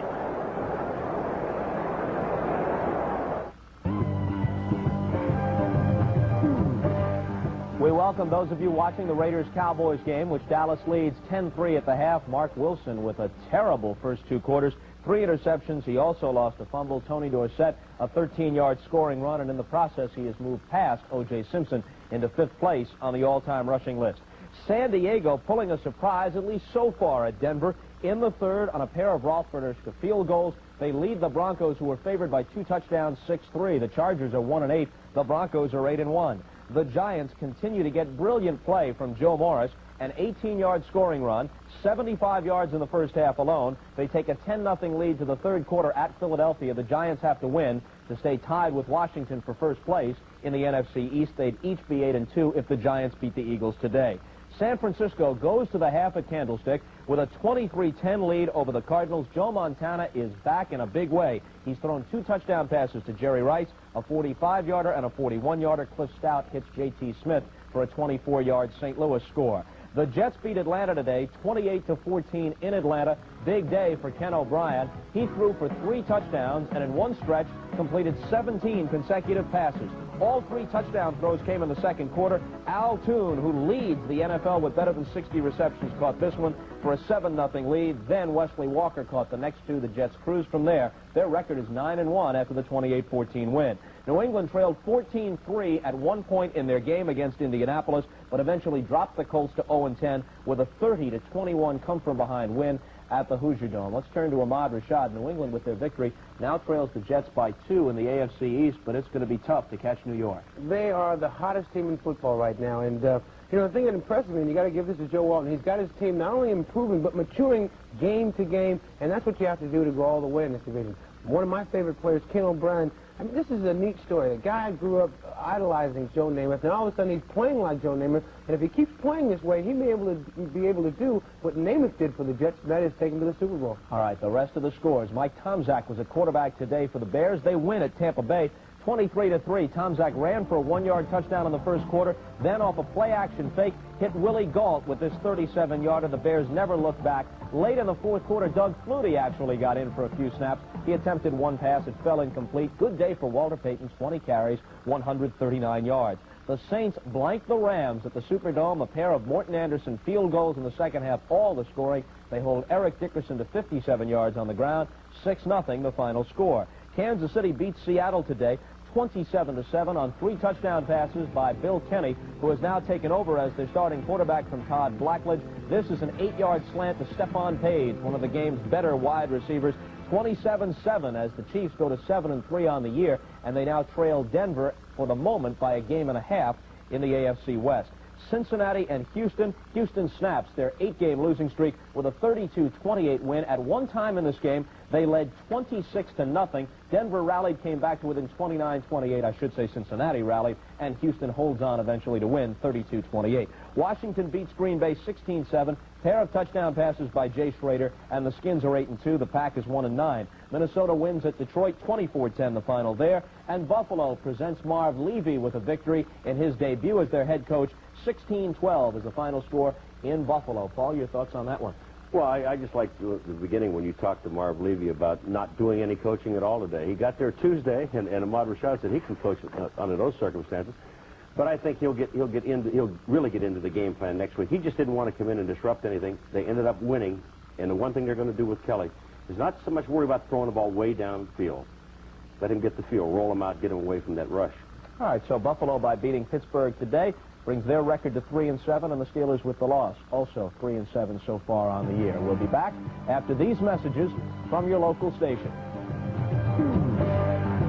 Monday. For this segment by Frank DeFord of our staff, Gene Upshaw, who heads the NFL Players Association, and in a moment from California, Dr. Forrest Tennant, who is the NFL's drug advisor. He's employed by the league. If you were with us for the pregame show, you saw Frank DeFord's commentary about the problem of steroids in the National Football League. And Frank, in your opinion, it's more than a minor problem. It may be one that has been overlooked because of all the publicity about cocaine, but it's just as serious. Yeah, I think its time has probably come. Very interesting interview last week that I read about Harry Usher, the former commissioner of the USFL, who called it an insidious weapon. He said, what we're facing now is players who bulk themselves up with steroids, then take amphetamines and go out on the field, and they become literally carried away, animals in effect. And it's a horrible problem. And I think though, we're beginning to address it. Gene Upshaw, you played with the Raiders. Now you see it from another perspective as the head of the Players Association. How serious is the problem in your view? Well, it is a problem. It's one in which we have to address. I think it's one in which we'd like to know exactly the health consequences that surround it. In our recent case against the league, we really dwelled a lot on the steroid problem. It is a problem. We have to do something about it, and we want to do something about it. As long as it were negotiated between the Players Association and management, would your group favor some kind of testing that would include testing for steroids? Yes, we've always proposed that as any part of any testing program that we might agree to. We feel that we must look at the health and the long-term effects of steroids, and this is just one example of we're willing to do that. So your only objection, for example, to Commissioner Rozell's recent attempt to institute drug testing was that he did it unilaterally and didn't negotiate it with your association? Yes, that's correct. We have a collective bargaining agreement. We feel any changes in that agreement must be negotiated with the union, and we will talk about the merits of the program as we enter negotiations next season. Gene, don't you think there is, too, a difference between cocaine and steroids, one being a so-called recreational drug, and the other being a vocational drug that you use specifically to help yourself on the field? There's a great difference, isn't there? There's a difference. We run into a problem simply because the cocaine is definitely illegal. The steroids is something in which a player can get from a doctor. It's prescribed by a doctor.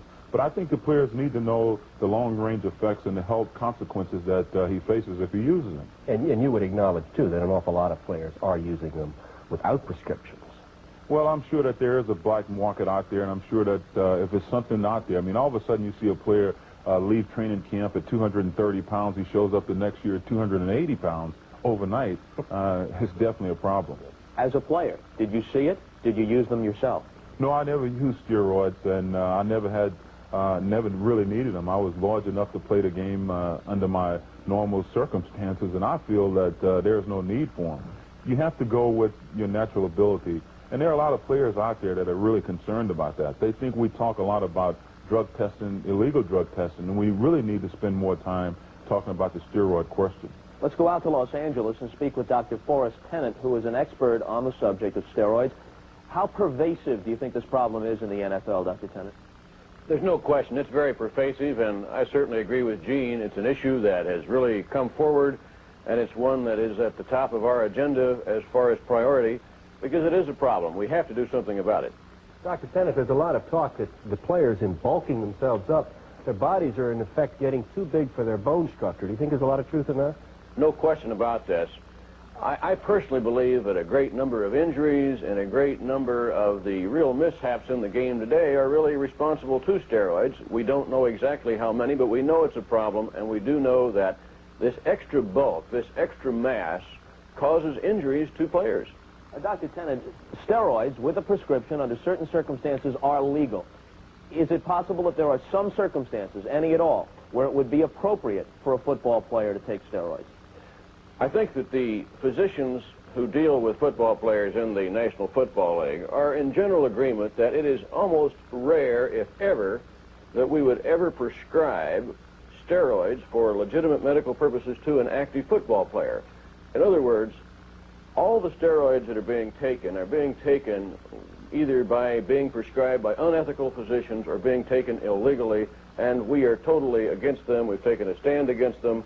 They have no place in professional football, essentially. Outside of the increased injuries because people are getting bigger unnaturally, they're faster, the collisions are more violent, what are the other health consequences of the misuse of steroids? Well, they are numerous.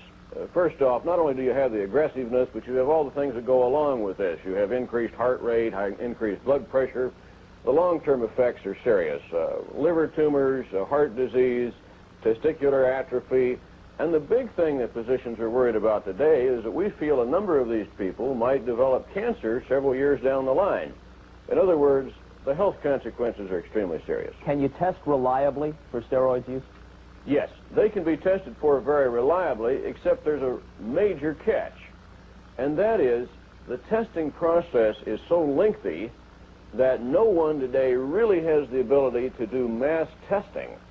In other words, we actually wanted to do testing for steroids in August when we tested all 2,800 players, but we simply could not test 2,800 players within 3 weeks. Dr. Tennant, thank you. Gene Upshaw, is it going to take a Len Bias, a Don Rogers, for the players as a group to apply the kind of peer pressure that will be necessary to help stem the problem? Well, we're very aware of the problem, and we want to do something about the problem.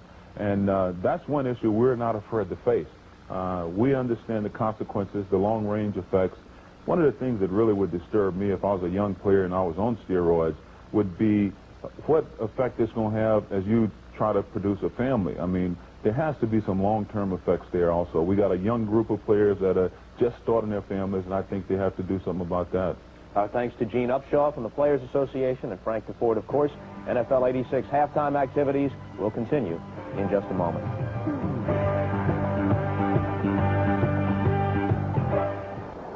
We billboarded this game as two quality teams in a game they could not afford to lose, and yet both teams lost so many scoring opportunities in that first half. 10-3, but it could be 27-17. Or if the Raiders had converted on a couple of chances they had, they could have had a couple of touchdowns too. Dick, it's one of those what-if games. What if this and what if that? The one thing we can be sure of is that Tony Dorsett had a great first half. Tony Dorsett had 78 yards rushing and the only touchdown, and this is the touchdown from 13 yards, and typical great quick reacting moves by Dorsett to elude the black shirts of the Raiders and score to give the Cowboys the 10-3 lead. He had something like 140 yards total offense, and the Raiders had only 80 yards as a team. Total offense. One thing we'll have to look for, when you work that hard and you're working on a bad knee, it may tend to stiffen up at the halftime. We'll take a quick look at him as he comes out and see how he's doing. How about Mark Wilson? Do you start him in the second half if you're Tom Flores? If I have to make the choice, I don't. I know what Wilson can do, and I know what, and I don't know that Mark is going to start. That's Mark from the backside. He's got a sweat outfit on. Plunkett warmed up on the sideline, and Plunkett is still warming up. Wilson put his helmet there by the side of the bench. We may see Jim Plunkett in this second half. 2 touchdowns nullified by penalty scored by Dallas, and that's kept it close, 10-3. Wilson had a couple of touchdowns after that just were a little shy in terms of zip, and that may have cost Los Angeles. It's not easy for Tom Flores, as a former quarterback, to take a starting quarterback out of the lineup. He's very reluctant to make that choice. So if he's done it, he's had to agonize over it. He may have done that in the dressing room. Cowboys get the ball first in the second half. Barr skids one down the middle. One of the men in the wedge, Tim Newsom, takes it, and Newsom with good yardage out to the 37, 38-yard line. A look at the official statistics in the first half. You don't even have to look far to see that it was totally dominated by the numbers, except in the turnover area, where Steve Pallure made enough mistakes to negate some of that big yardage racked up by Tony Dorsett. Time of possession, again, dominant by the Cowboys, but on the scoreboard, they did not get to take advantage of all of those opportunities. Tom Landry opens with Tim Newsom and Tony Dorsett behind Pallure, and it's Dorsett. Nothing there. Rod Martin, 53, shut the door, and Dorsett has to swallow a loss of a couple. I think Dorsett felt that Martin was going to be knocked down by Timmy Newsom, and Martin just kind of bounced to the outside and waited for Tony out there and did a good job of driving him to the ground. Defensively, the Raiders using Howie Long, although he didn't start, and offensively, we'll see whether that Heisman winner back in 1970-71, Jim Plunkett out of Stanford, will be the quarterback in the second half. Wilson has not thrown a warm-up pass. That does not mean he will not be back. He may feel he's warm, but we'll have to keep an eye on it. Mike Haynes is in the game. Apparently he was just tired earlier and out of the lineup for about 3 weeks, and that hurts your conditioning, but he is back in there. Well, Steve Pallure, only 53 seconds into the second half, has to call a timeout. Today's game is brought to you by the Heartbeat of America, Today Chevrolet, by Federal Express. Why fool around with anyone else? And by Hewlett-Packard, the people who turn your business computing problem into a business computing solution.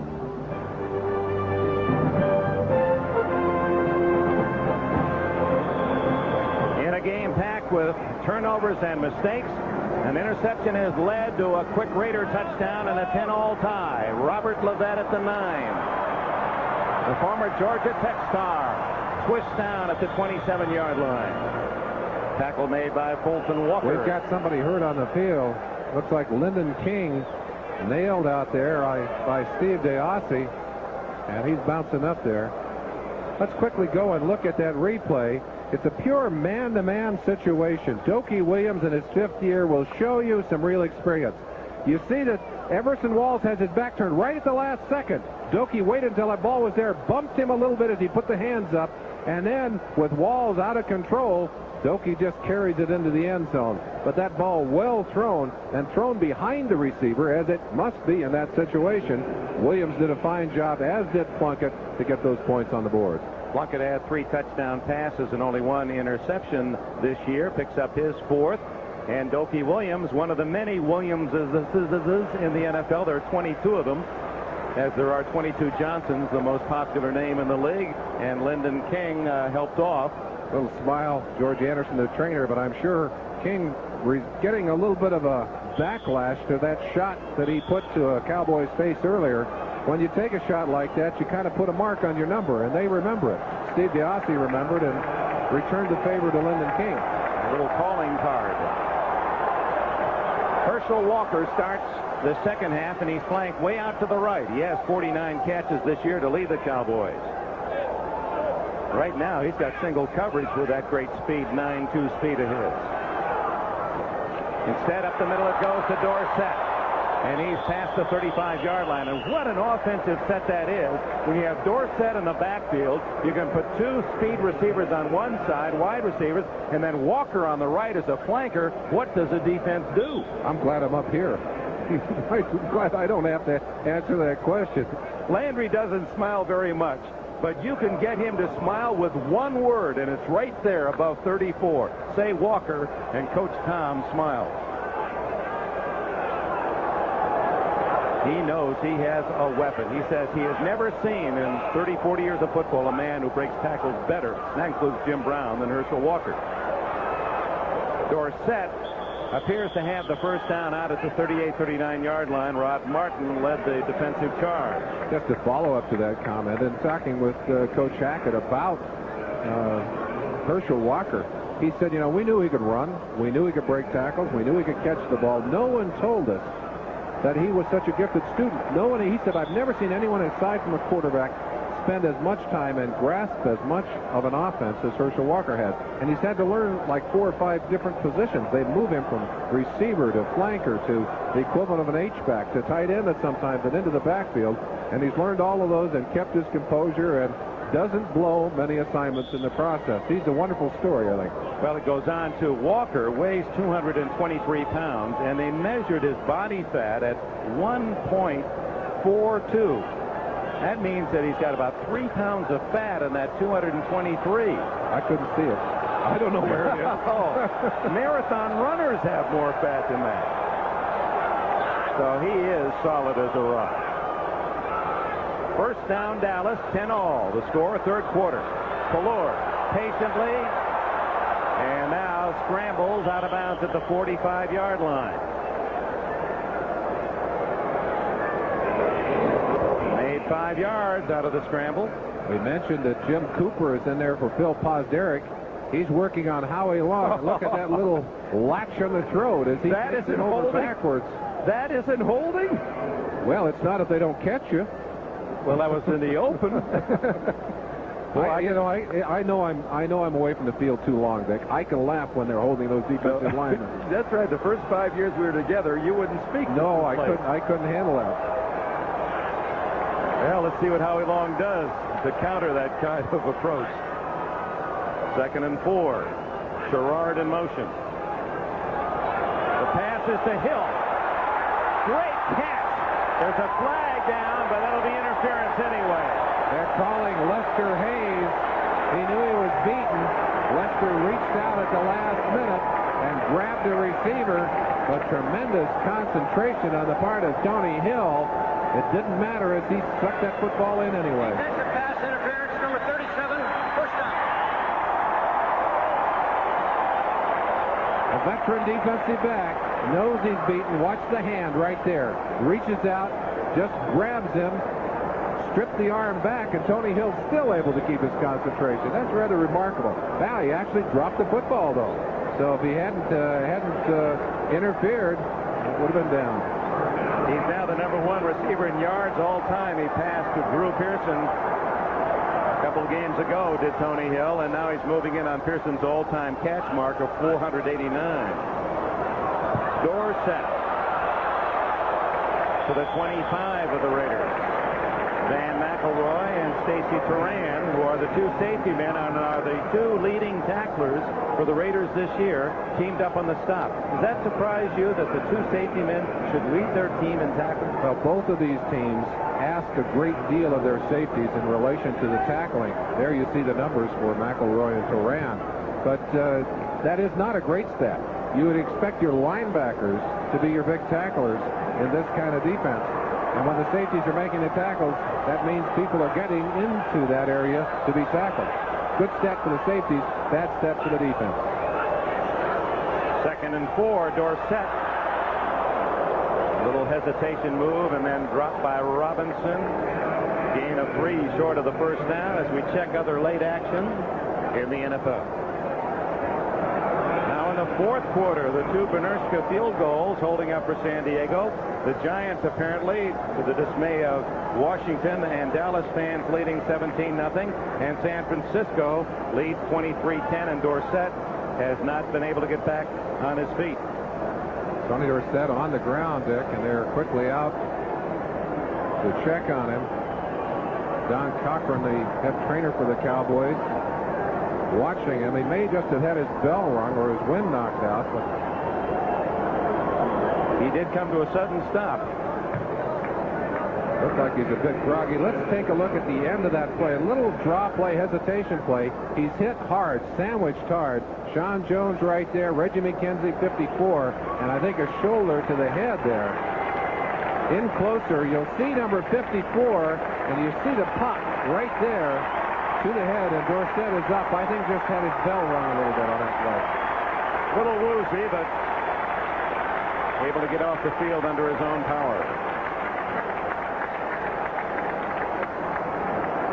Yeah, every time something like that happens, I reflect back on my youth listening to Bill Stern, and you say, and so Mr. and Mrs. Dorsett back in Alice, Pennsylvania, do not be concerned. Your young man is leaving the field under his own power. And so it is with Dorsett. Well, his parents aren't the only one concerned when you see Tony Dorsett on the ground, let me tell you. Herschel Walker, what a replacement, in for Dorsett. On 3rd and 1. Walker bowling his way inside the 20 for a first down. McElroy has another tackle. I asked Van McElroy, I said, when you've got a shot at Herschel Walker, you try and tackle him high or you try and tackle him low. He said you can't win either way. He said you just grab on and try and keep a hold of him until you get some help. Walker, who was a brilliant sprinter at Georgia, in fact, in the 60 yards or 60 meters, just almost unbeatable because of his explosive start, and at 220-plus pounds. Here he's in that little flanker position, now moving back to the halfback position. Pelor has a man open, Newsom. They isolated Newsom on linebacker Reggie McKenzie. Boy, they just continue to make you do things you don't want to do defensively. You don't want to get that isolation, particularly on an inside linebacker. They were able to get it by moving their people around. And there comes Tony Dorsett back onto the field. They say a slight twist to his knee as well as a shot to the head on that last one, but I say when you're hot, you're hot. He wants to get back in there. We were talking with him yesterday. He says it's behind my knee. Both knees have been dinged, and he said it's just behind one of the knees. It just locks on me now and then. He says, I don't know how to deal with it. I've never been hurt before. His durability, certainly one of the amazing parts of his career. 10-10 tie. 9 minutes left, third quarter. A game that has featured 9 turnovers. Dorsett ridden out of bounds at the 12 by James Davis. 7 more yards for Dorsett as he approaches the 100-yard mark. In fact, he has it. 102 yards for Dorsett. The Cowboys at home have never lost when Dorsett has rushed for 100 yards. They're 27-0 at home when he's gained the century. 42-3 overall, but never losing at home when Dorsett hits 100. It's always a bit of a backdoor statistic to me. When you have control of the game, you can run your backs more and more. No question, though, when he's hot, you give him the ball. He's been the offense today. From the 12. Newsom. Out of bounds at the 3-yard line. Excellent throw by Pelor. Led Newsom perfectly for 9 yards. When we had a chance to talk to Paul Hackett earlier in the year, we asked the question, how will this offense differ from the traditional offenses of the Cowboy pass? He said one of the things we'll do is throw more often to our back, swinging out of the backfield. That's what he was talking about. And they measure he got 10 yards and a first and goal at the 3.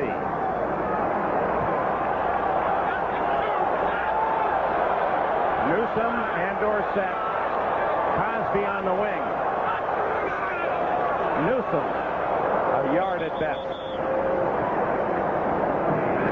That center of the Raider defense has been tough, and Mitch Willis, who played his college ball in this town at SMU, a key man on the tackle. Al Levan on the left, and you see 2 men signaling. One of those signals will be live.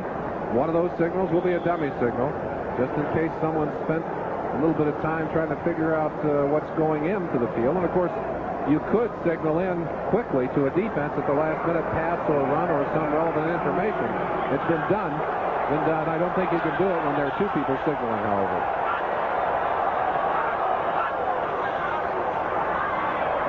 Pelor.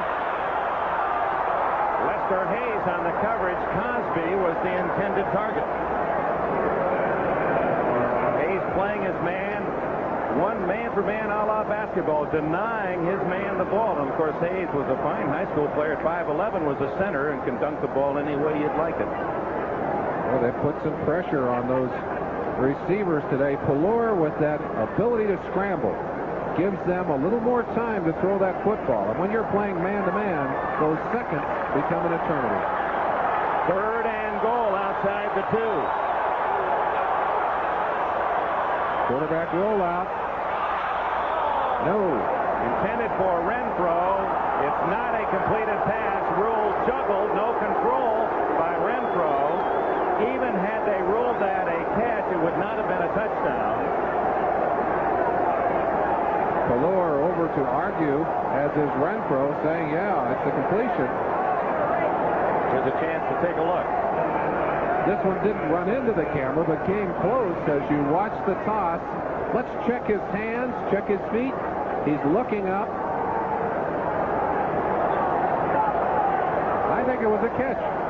Boy, that's a tough one, even on the replay. I don't think it makes that much difference. They're going to try the shot at the field goal anyway, but it looked to me to be a catch. Septien had a 20-yard field goal in the first half, and this one will be another, much the same as an extra point, but just on the hash mark. Anytime you look at that in slow motion, though, it's a little difficult. Well, they may be looking at it upstairs. Let's run it again. we may as well. It's going to stop here for a second. Let's take a peek at it. Had they gotten the play away, it would have been stopped here. Well, it'll create an interesting call for Landry if they rule it a catch, because it'll be 4th and goal at the 1. Here's another angle of that last play. Alan, we're going to have a hard time seeing from that one, but I really believe that he had control of that football. He's not bobbling it at all. And you saw the last part of the play from the top. I think he had control of it. Evidence was not irrefutable. Well, I'm not going to argue. No, that's why we're all frustrated by this thing called instant replay. Septien to break the tie from 20. And Dallas leads 13-10, but 20-yard field goals are not good statistics. That means you got down inside the 5 and didn't get 6 points. One more look at what the instant replays official said was not irrefutable evidence. You can figure that one out for yourself at home. Oh, come on and say it. Howdy. Give me a light. Bud Light. If you just ask for a light beer, you never know what you'll get. Give me a light.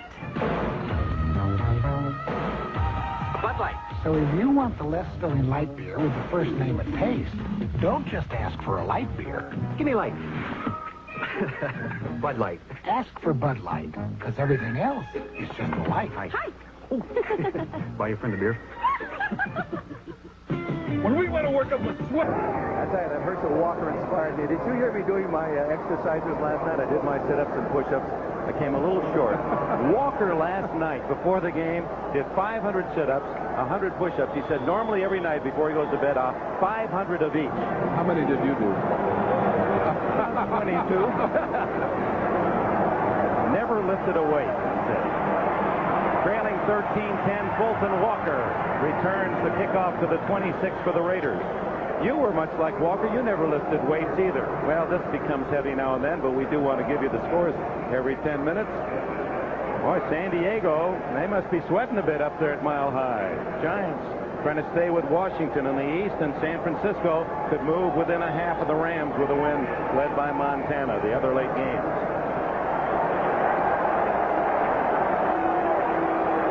Montana has hit Jerry Rice 3 times for 45, 41, and 44-yard touchdowns today.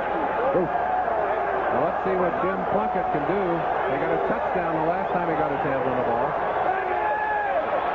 Swings it out to McCallum.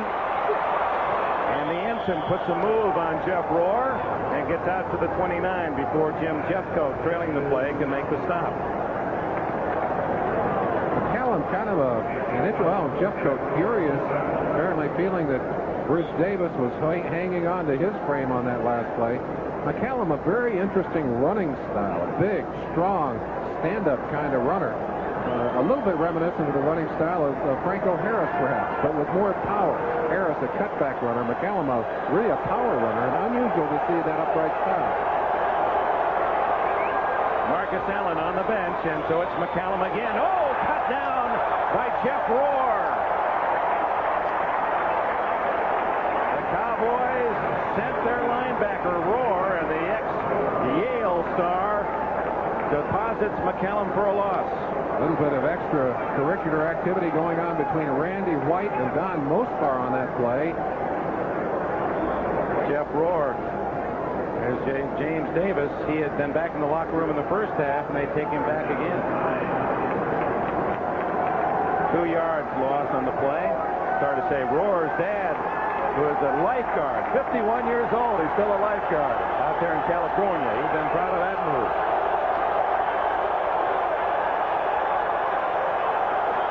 Third and 9. Plunkett, flag down. Incomplete. He didn't get both feet in. Jesse Hester. We're going to see a holding call. I think it'll be turned down. They'll want the kick. Cowboys will say no and put their kick return team on the field. Plunkett's a heady veteran, though. Waited as long as he could. Stretched that one to the sideline. 79, declined, 4th down. Sometimes the complaining will force an official to look. You saw Jeff Coat a moment ago saying, he's holding me, he's holding me. They called against Bruce Davis, 79. 79, the man that they ticketed. And, of course, Jeff Coat rushing from that outside position has been very effective today. And not easy to keep him out of there. Gordon Banks back at the Dallas 32 as Guy kicks. Ooh, big, high kick. 25-yard line, Banks. Returns to the 28-yard line. Gordon said right after the Thanksgiving Day game against Seattle, we'll be doing that. He's going to run off, get married that Sunday.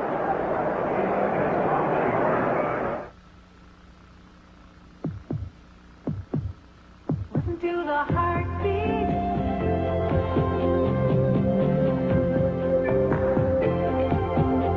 Listen to the heartbeat of America. When you have a stop. Easy to throw that football. On the other hand, watch Pat Haggerty. You think it's easy to throw a flag? Watch Haggerty. I got it. That doggone 5-yard line tripped him up. You've got to watch those painted lines. They'll get you every time. He's really got that right arm firing, though. Dallas ball leading 13-10 with 6 minutes left in the third quarter. And Pelor play action.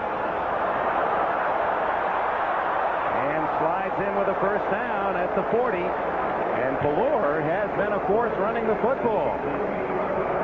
He started today with 114 yards rushing, third best for the Cowboys behind Walker and Dorsett, and he has 57 more plus a 25-yard touchdown called back. Now, when you're already looking at your starting quarterback on the sideline with a broken wrist, I'm not sure you want to see your next quarterback go down. And there's Paul McDonald with the clipboard, just brought in, talking to Danny White with a cast on his hand.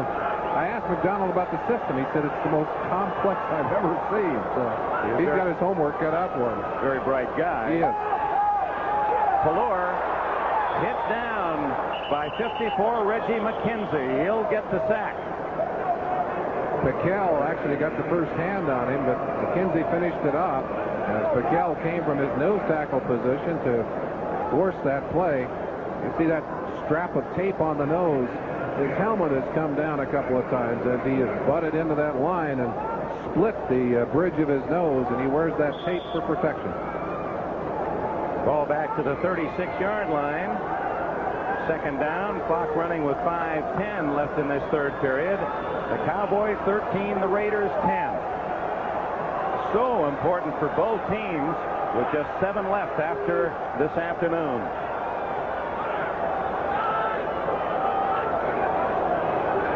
Dorsett, and it's number 56, Jeff Barnes, knifing through. The veteran from California. Another loss. 6 more yards moved back.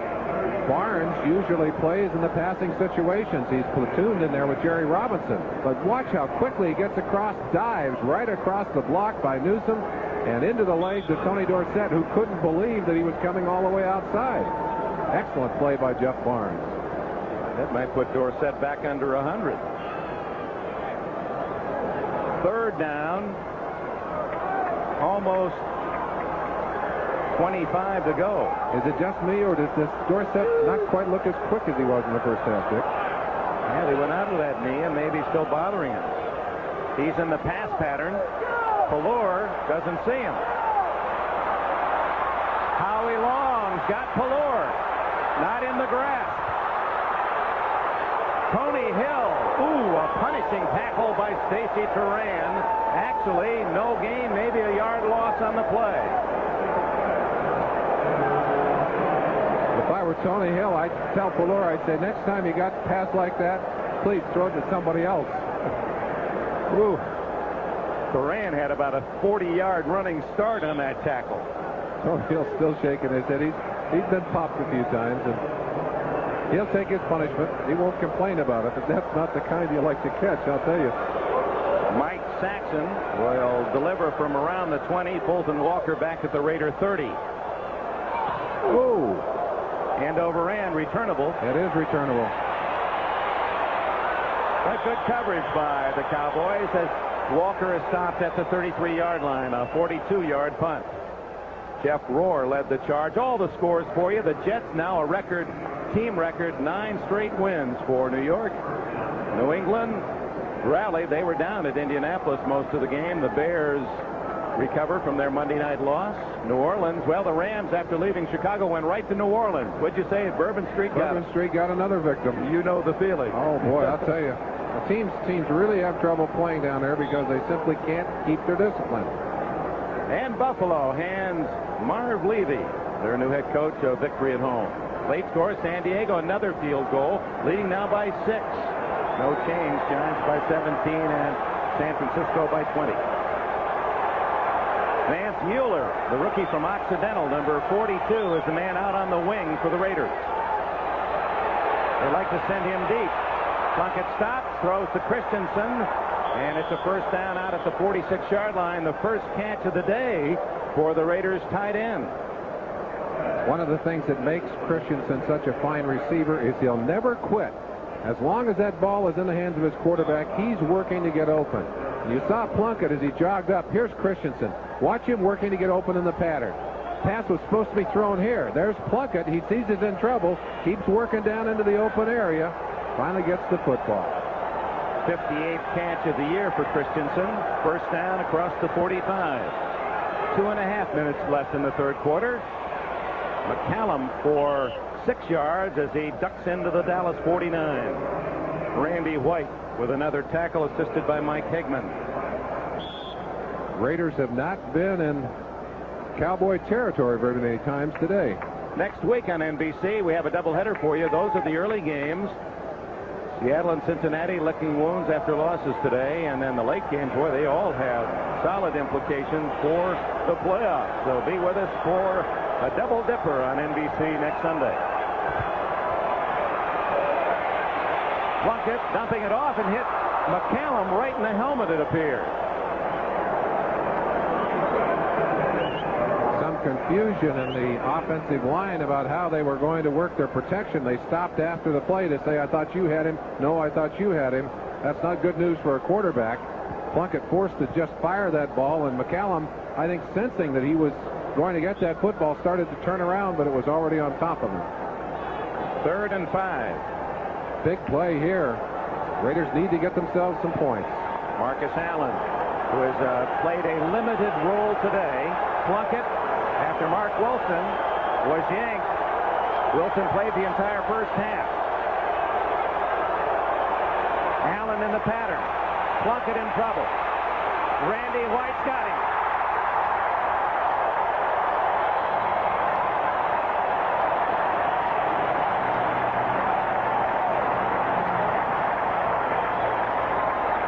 The loss on the play matches the number on Plunkett's uniform as Randy White puts him down 16 yards behind the line of scrimmage, and that's a case where mobility can make a big difference, and Plunkett just no match for Randy White. Still a very quick lineman in spite of the 33 years of age on those legs of his. That is a concern, though. Tom Landry's got Ed Jones 35, Dutton's 35, White's 33. Another boomer. He has kicked well today. Banks back at his 15. He's got running room, 30, and tripped up at the 33. The man who may have saved a long return was Andy Parker, number 81. 50 yards on the punt by Guy, 18 by Banks on the return. Well, looking ahead, and I guess we're at that time of the year where you can look toward the end of the season, kind of gauge what the opponents stacked up that might deny you. For the Raiders, they go home to Cleveland next week. San Diego, Philadelphia, Seattle, Kansas City, Indianapolis. Some would say that's not a bad schedule, that they could win all those games. Well, probably would be favored right now in all except at Seattle. I think they would. They've had trouble at Seattle.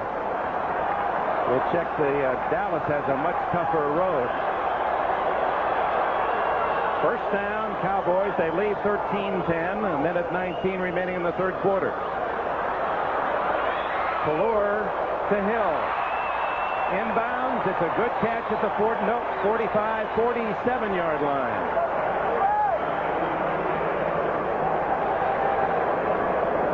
Hill came into the game with 38 catches this year, 3 for touchdown. A chance to look, if you will, at Howie Long, and a little stunt going over here.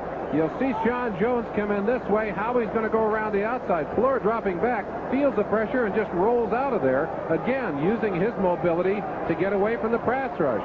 Look at that. Pressure on the inside. He just rolls out. Has a lot of time, although Townsend, with his quickness, right on top of him. He actually just ran Jones right into the block, didn't he?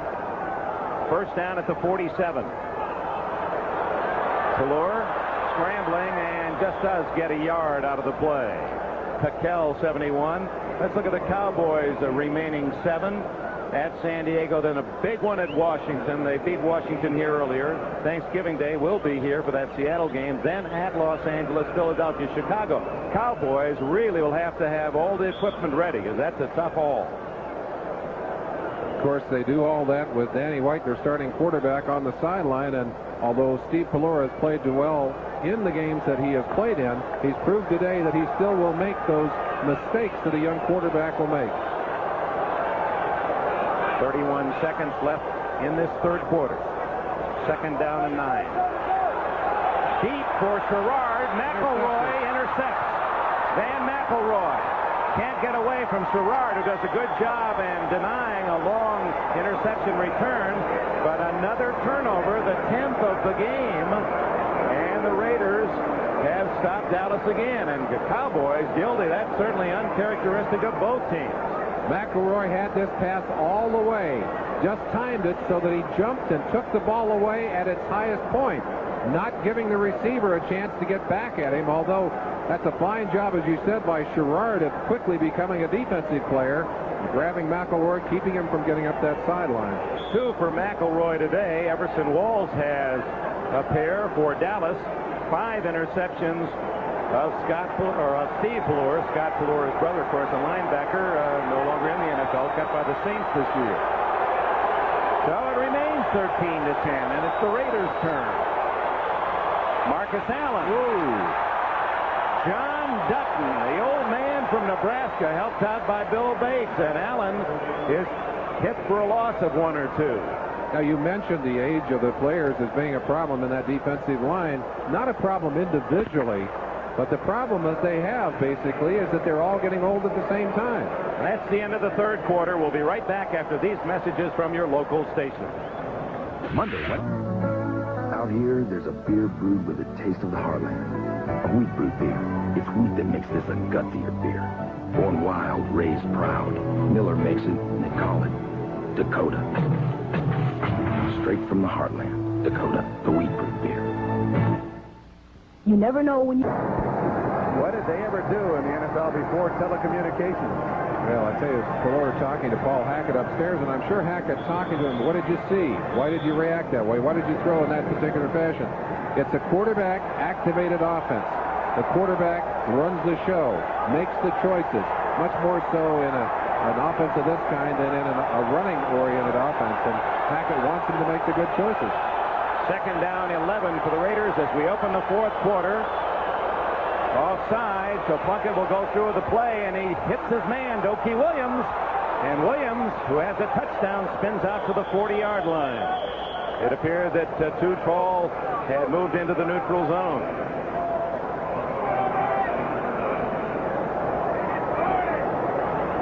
As they gather up, I think you're going to see the encroachment call. Offside. Defense, number 72, decline, first down. I think Jones not the only one offside. I think Dutton was offside at the same time. 21 yards on the play. Raiders need only one more interception to equal their total for last year, Dick. So they're really ahead of the game in that area. 3 quarters. Look at that. Still a very dominant number by the Cowboys, but they have been able to stifle themselves with turnovers. 5 interceptions, 1 fumble given away on the day. Total of 6. They were a -3 on the turnover table coming into this game. Plunkett going for the bomb. He has a man wide open, and he can't hit him inbound. It was Williams streaking down the sidelines. He had 2 steps on the defender, Ron Fellows, but Plunkett threw it too wide. We saw it earlier in the day. And Mark Wilson had trouble getting that ball long enough to hit those deep receivers. This one is long enough. 1 foot down, 2nd foot out of bounds. Oh, you could just see Plunkett. He could taste that one. Pelor's 5 interceptions have tied a Dallas Cowboy record set by Eddie LeBaron twice. I'm sure little Eddie's happy that we're bringing up his name. And equaled by Danny White. From the 42nd and 10.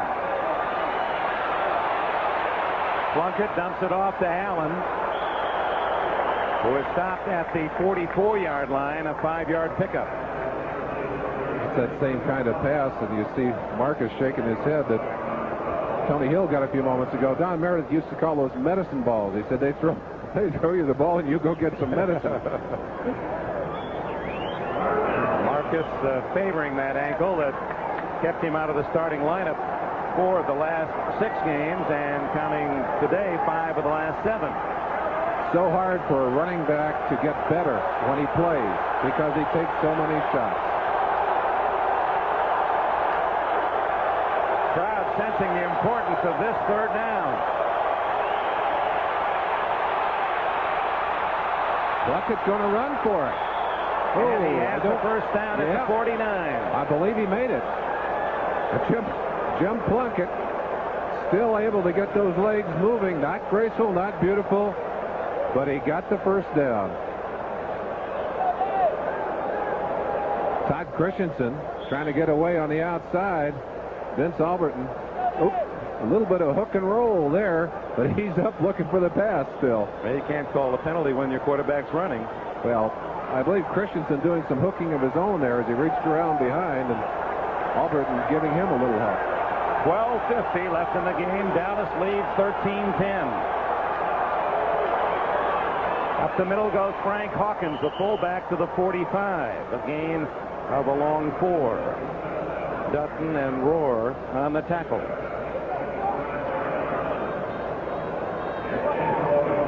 It's Cowboy defense, number 1 against the pass in yardage allowed this year in the NFL, and yet came into the game with only 7 interceptions. They have 3 more today, 2 by Everson Walls.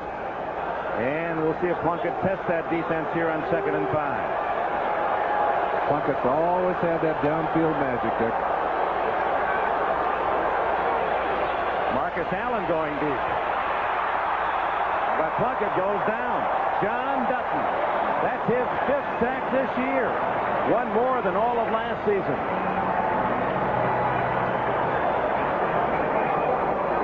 Got to be difficult for a quarterback who has not been working a great deal, who's been watching, to come in to pick up the reads so quickly. Plunkett, not sure of what he saw there, opted to pull that pass down. I think had he been playing, he probably would have had enough confidence to whip it out of there. Marcus looked to be coming open just as he was sacked. 3rd down and 13.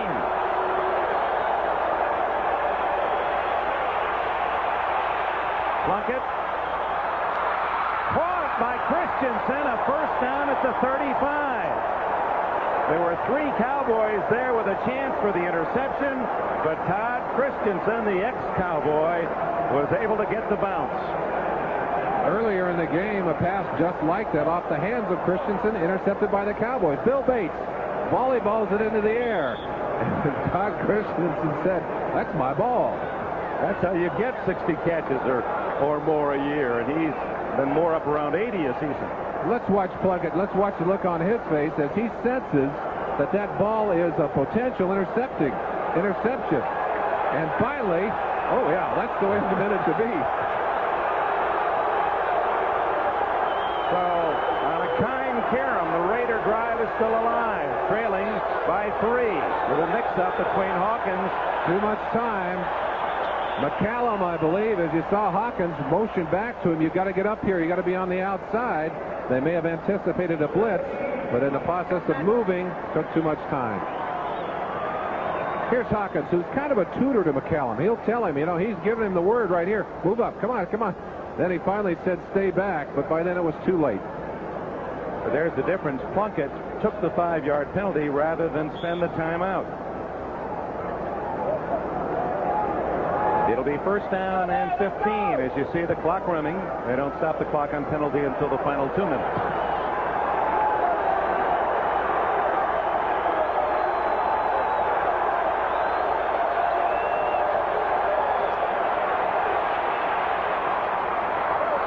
Ooh, that ball was tantalizingly in front of Everson Walls. Dokie Williams didn't have much of a chance.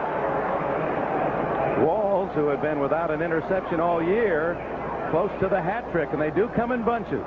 They really do. It's a strange game. Of course, sometimes that's because of a game plan. They're coming after you. You just find yourself where all of the action is.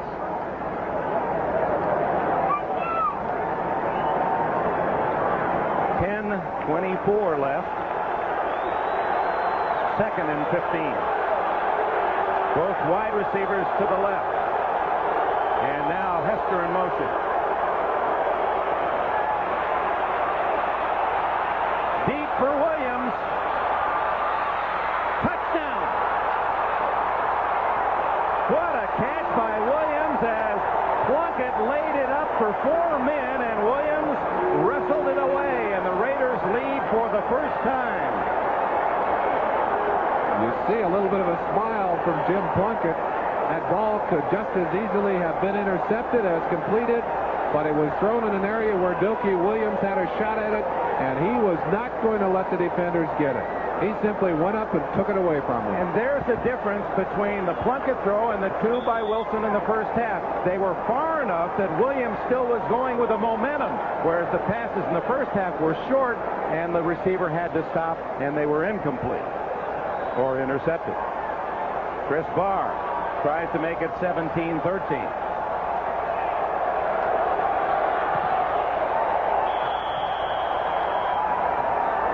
Here's the end of that play. In fact, the complete play as you get a quick look at Dokie Williams.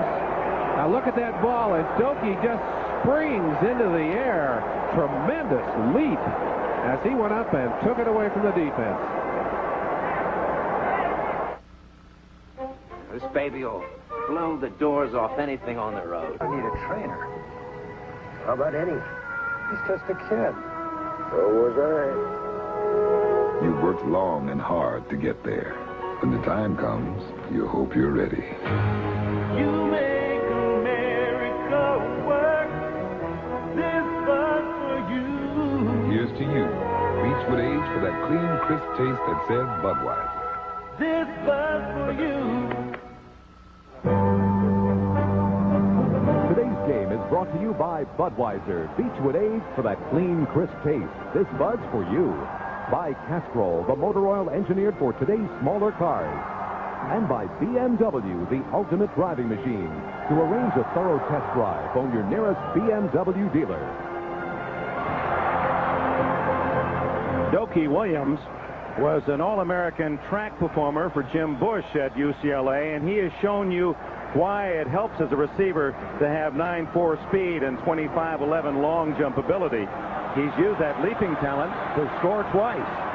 This is Robert Levette on the return out to the 28-yard line.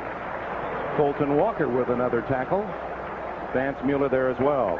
Well, after the McElroy interception, The Raiders go 80 yards in 10 plays. Don't forget that 3rd and 13 play when Bill Bates tipped the ball and Christensen caught the carom to keep the drive alive. Dick, there are always 4 or 5 plays in a game that really turn the momentum of a game. And you go back and you look and you say that was a turning point in the game. No question. One of the critical turning points in this game. And it bounced into the Raider hands. 17-13 Raiders, and now it's the Cowboys for the first time dealing from behind. 10 minutes left in the game. Dorsett, the only man behind Pelluer. Broke the tackle in the backfield, and Vaquel brings him down at the 32. 3-yard gain for Dorsett. The other late games, they're in the middle of the 4th quarter in Denver and San Diego in an all-field goal game leads. Philadelphia scored on a Cunningham to Quick bomb, and San Francisco pounding St. Louis. Here it's a 4-point game. The Raiders leading. Dallas with the pumpkin at the 31 and a half. They actually call this the 32 once the ball's past the 31, although the center Rafferty tips it back on the 31. Pelluer hits, throws, and he was in the grass. That'll be a sack. Stacy Turan, number 30, on a safety blitz. Great pressure from the outside as Turan just snuck up on the outside and came in wide open. Nobody touched him. You'll see him coming from the right-hand side of your screen, and Pelluer will sense him coming quickly. We turn this play loose for you. There he is. No one to block him, and Pelluer trying to get that out of there and make it look like a pass, but they'd already blown the whistle and the play was dead. Boy, 3 years ago, the Irish at Notre Dame had Dave Dorison and Stacy Turan as defensive backs, and they're both all-pro timber. 3rd and long. Dorsett can't hang on out at the 26. Tony might have been guilty of trying to catch that one with one eye and looking upfield with the other. Greg Townsend in there got some pressure on Pelluer. I'm sure Dorsett was thinking first down all the way on that play. Had a long ways to go. In comes Mike Saxon with 8:56 left. Saxon against the wind last week had one punt that went 6 yards. We saw an 8-yarder by Ray Guy in a game against in the wind against Miami. Fulton Walker awaits. Beautiful kick. Very nice kick. Flag down on that initial block, and Walker is too. And the Raiders will be penalized back from about the 27-yard line, half the distance, as James Davis. Tough luck call. Stephon Adams, 44, thought he had position. Man turned his back on him, and he hit him in the back. Illegal block in the back, number 44 on the return. Stephon shaking his head, and that's tough. He thought he had position on the man. Man turned his back at the last minute, legitimately so, and he hit him in the back. That's what we were talking about before. Sometimes you think you make a good block, the man just twists on you. Timeout, 8:44 left. Raiders leading Dallas 17-13. The Black Hats ahead of the White Hats. Ahmad Rashad, double personality. That was a good feature. Excellent piece. And Ahmad, we love the pink tie. Sweet tie. Well, it's the bad guys, the Black Hats, with the ball right now on the Cowboy defense on the field to try and stop them.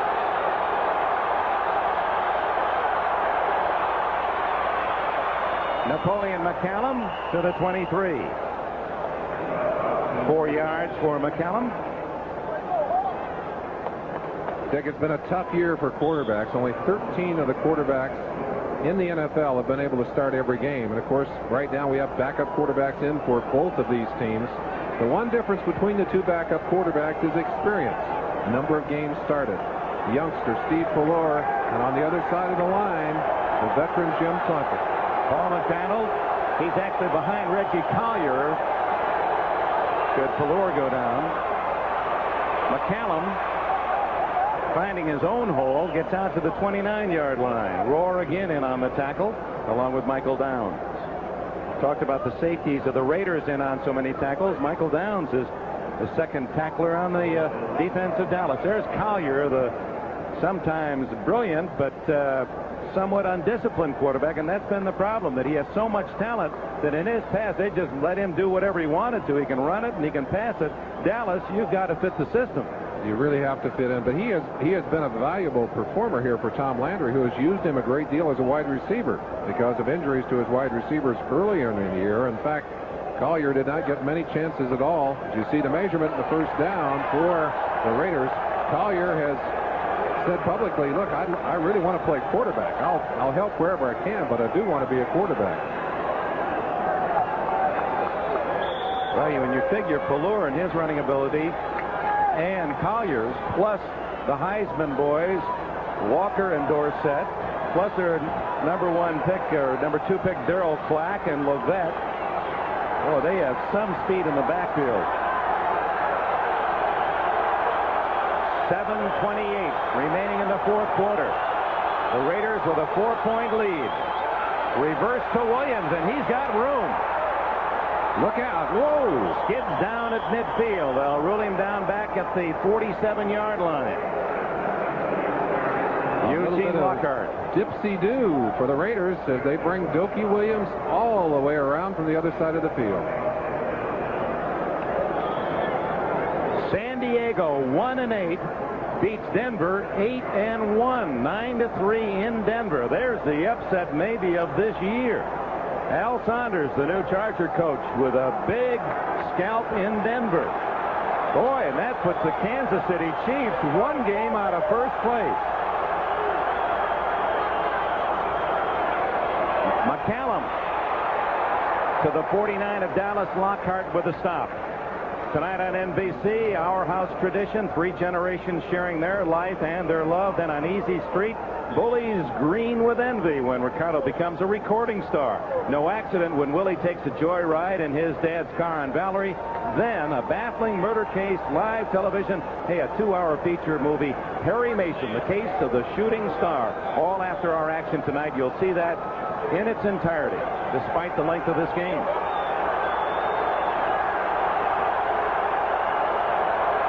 Second down, 7. Oof. McCallum is cracked hard. Earns 2. Randy White has had a big game. Make that Hawkins. Frank Hawkins, 27. And Randy White was a fanatical bass fisherman. He does 2 radio shows here in Dallas. On Friday, he does the Cowboys show. He says, but I just say some stuff about last week and some junk about this week. But Saturday, you want to listen, that's when I do my fishing and outdoors show. Get the real material in. He's been nursing a hamstring. He's been in the training room more than on the fishing pond. 3rd and 5, and the crowd is in it. There's your home field advantage. You can hear it.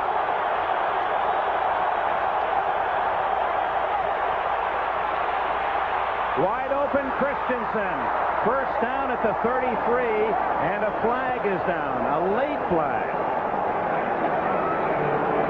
Possibly an illegal bump, possibly an offensive interference.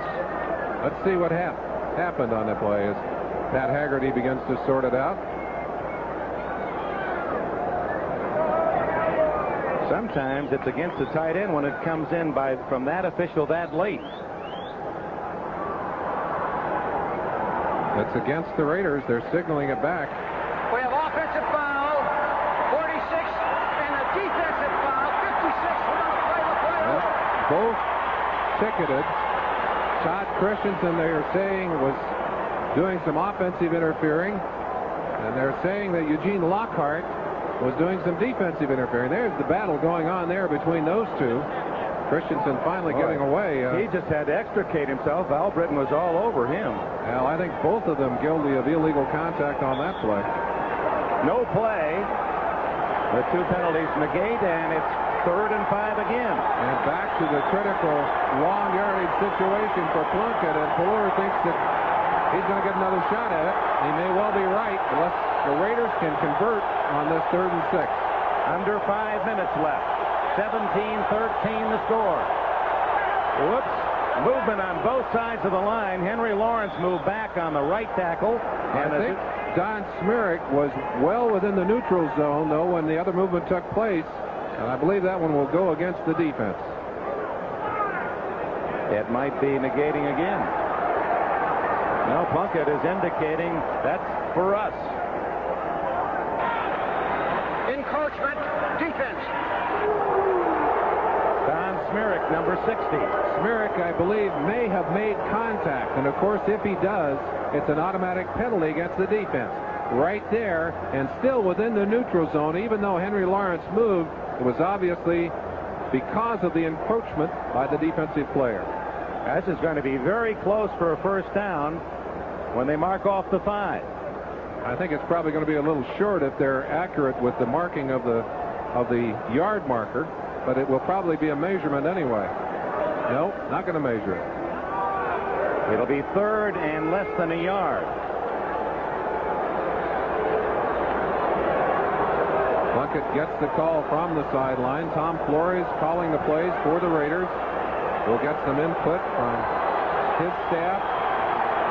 Marcus Allen behind Frank Hawkins, and now Hawkins goes to the outside and leaves Allen alone.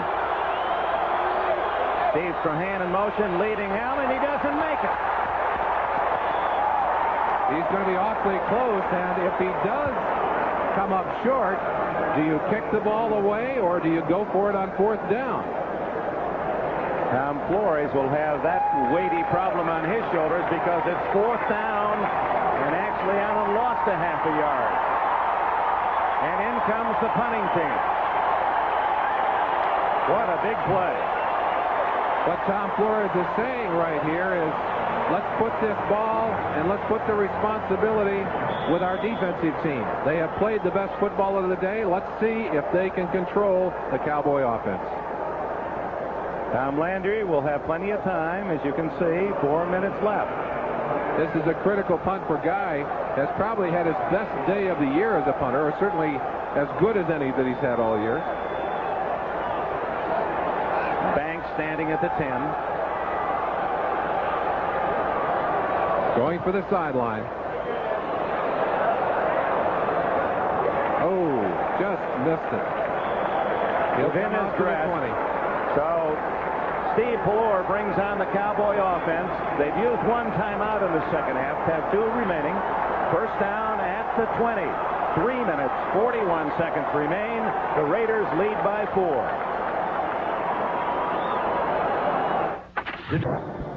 80 yards away.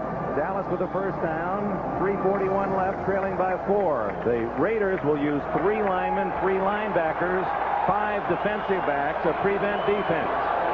No first downs for Dallas in this 4th quarter. Now they're going to go with 4 down linemen. Whoa, Pallor just does get back to the line of scrimmage and almost lost the football. Howie Long had his mitts on it. And that'll be a sack as he doesn't quite get back to the 20. That'll be the 4th sack for the Raiders. Some stunning going on that last play as you watch Howie Long coming hard to the inside. That's Townsend, I believe, going to the outside on that play. Watch it as Long gets inside, gets knocked down by the tight end, but sweeps everything away. And Turan on the blitz again has Pallor, but he gets away only to be sacked getting upfield. 2nd and long. Patel got the sack. It was Turan again, and twice he had his hands on the ball.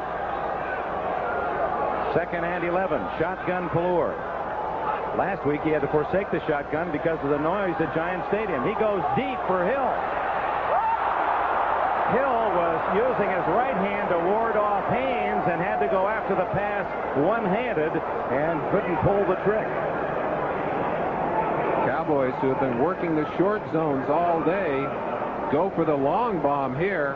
Man-to-man coverage. Mike Haynes tight on the man, looking right into his eyes.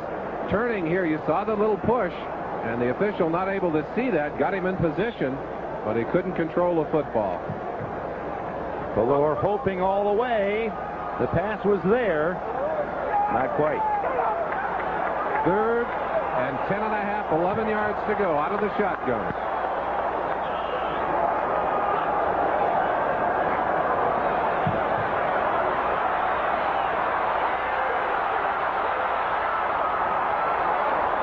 Pallor did a great job of just avoiding the sack. Sean Jones, 99, was all about him.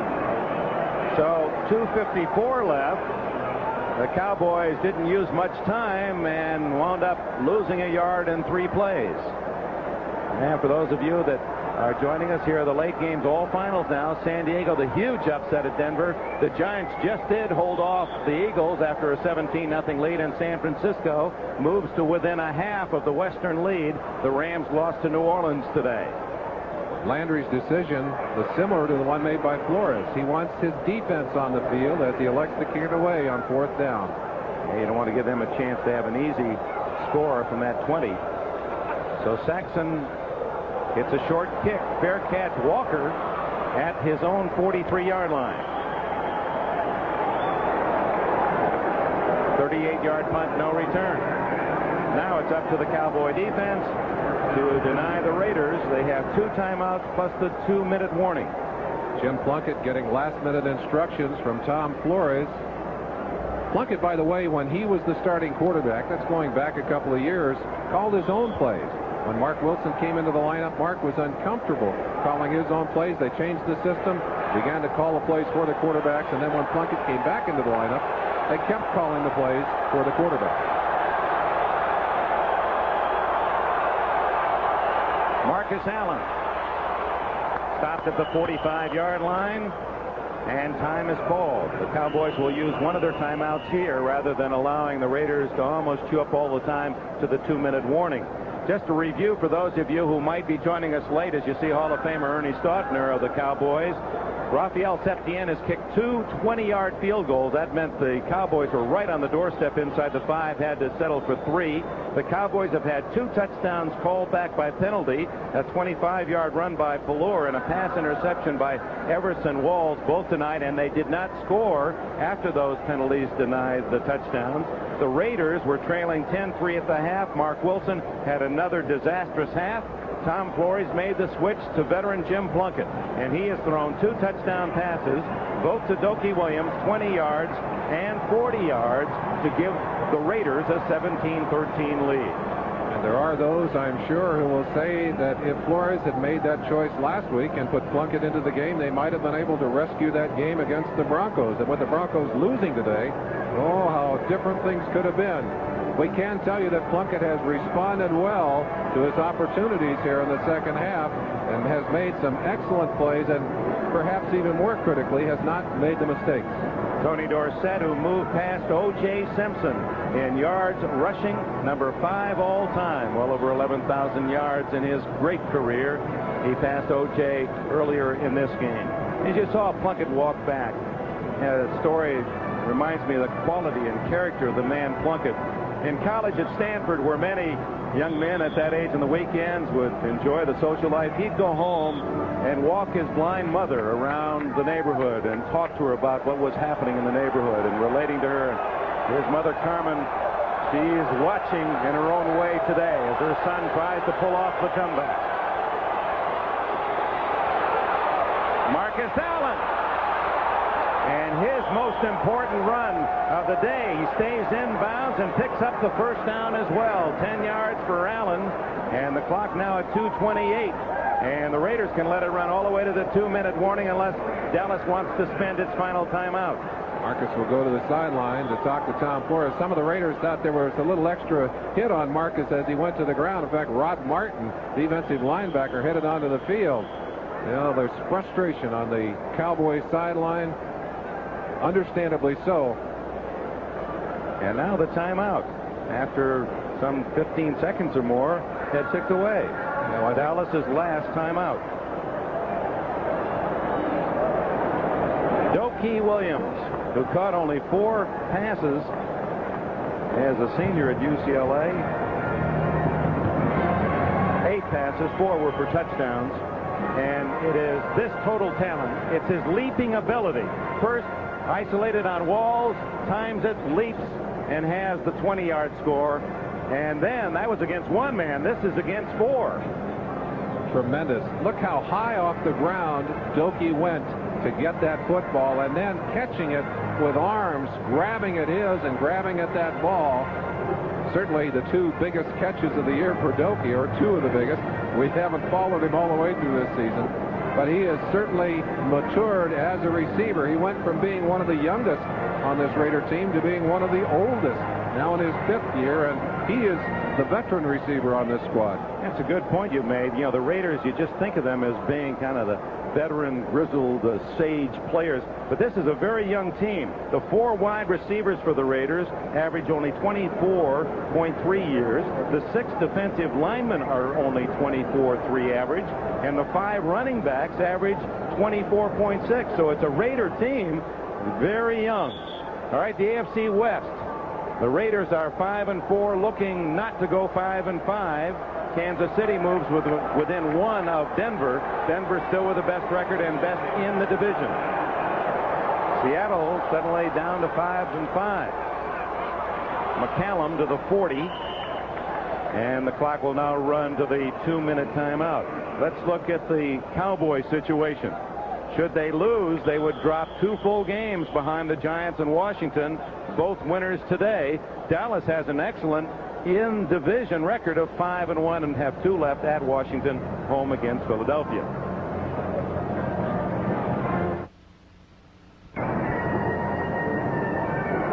Teams that aren't very good can adjust, I suppose, easier to defeat. But for the Dallas Cowboys, and they're not beaten yet, but in real trouble, to lose 2 in a row when you are in command of those games. And many felt they were the better team against the Giants last week, but just couldn't put them away on that final drive. And today they've had 2 touchdowns nullified by penalty. How do you digest those, Merlin? They're very hard, and squandered many other opportunities to score, Dick. And I guess what we're seeing here is what happens when a young quarterback takes over an offense. He's got to go through that period when he fights through those mistakes, and you see it right at the end of that column. 5 interceptions on the day. And he had Walker fumble on the 1-foot line. Well, and he can't control all those interceptions. He's not responsible for all of them, but he is for enough of them to make a pretty painful night and a pretty painful session of films tomorrow. Quarterbacks aren't responsible, but they are blamed for all of them. 38-yard line, short yardage. Now the clock will run, and for the Cowboys, their most important thing is to get off the pile and so that the official can mark the spot and start the 30-second count. There it is, starting now at 1:45. Herschel Walker, I'm sure, even though he's made some great plays in this game, some excellent plays, will remember the play that he got the football knocked away from him. Matt Millen putting his shoulder on that football. And on the other sideline, I'm sure there were very mixed emotions with Mark Wilson, benched at halftime. Cowboys cannot stop the clock, and they must stop the Raiders here and bring up 4th down. Allen hit in the backfield, trying to get him out of bounds. They do not. He stopped at the 35. Clock will continue to run. 4th down. We'll see where they mark it. It's down to 1:05, and it continues to tick away. There, they mark it at 1:01. So the Raiders can let it chew down to 31 seconds and then run a play. They're going to give the ball to Ray Guy. Now, what would you consider, Dick, snapping it to Ray Guy and letting him run around for 20 seconds back there? Maybe even run out of the end zone, take the safety. No, I wouldn't. I wouldn't even risk a one thing you can be sure of, they'll let it run down and take the penalty. That's right. They'll take the fire, and it'll come right now. They're at 31 seconds. Guy might just to be told, be sure you just kick it somewhere as soon as you get it. And the Cowboys, in turn, their only hope now is to send everyone after Guy, although they do have Banks back at the 10. Now, I can't really understand that, except that we said earlier the Cowboys special team coach is not here. He's in the hospital. Alan Lowry is there with phlebitis. They have had to use Jim Myers to coordinate the special teams today, which really puts them at a disadvantage in this kind of situation. Guy, who has a long string of not having a kick blocked in the regular season, it's like the top 3 all time. He knows how to get rid of it, as he shows. Boy, he does. Way high, but have to fair catch it. At the 13-yard line with 23 seconds remain. The clock stopped on change of possession. 22-yard punt by Guy. His job well done. And you've got to wonder at how deep you will find the Raider defenders. I bet Lester Hayes is 20 yards from the line. Well, a game that featured so many mistakes, so many turnovers. The Raiders send the veteran Jim Plunkett, age 38, to the field in the second half, and he's able to come up with a couple of touchdown throws to rally the Raiders in a must-win, can't-lose game. There comes Lester, drop it back. Pelluer broken up by James Davis, intended for Mike Sherrard. And here is one of the controversial plays of the game, right on the goal line. Herschel Walker on 1st and goal, inside the 1, makes the dive. Watch 55, Matt Millen, in the middle of your picture. And look at Herschel Walker. Right there, you see him start to scramble back, looking for the football. Football obviously broken loose, and we had other angles on that punt to show the ball breaking loose while he was suspended in the air, trying to go over the stack. Some of the Dallas fans thought he had broken the plane. Out of bounds gets Sherrard to stop the clock at the 27-yard line, but the clock says only 10 ticks left. Flag is down, and there's holding against Dallas. So the Cowboys apparently will fall 2 full games behind the Giants, with whom they have split, and behind the Redskins. They beat them here and will play at Washington in 2 weeks. The Raiders back in the wild card derby. And maybe better as Denver loses a surprise loss to San Diego today. Not what anyone expected to see up in the Mile High City. And Tom Landry yesterday said something very prophetic. He said, "I hate to play against a good team that is desperate." And the Raiders came in a desperate situation. They have managed to pull this game out. Certainly, Landry will remember the squandered opportunities and the fumbles and the interceptions more than anything else. Well, here comes that long desperation throw, and it was almost intercepted on the carom by Turan, and we have time for a final play. 3 seconds left.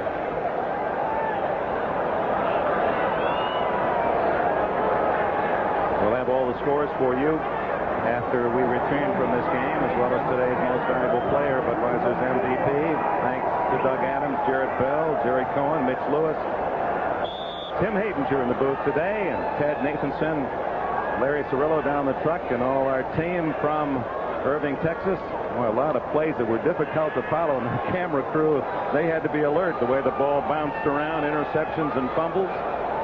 And now the final play of the game. Pelluer.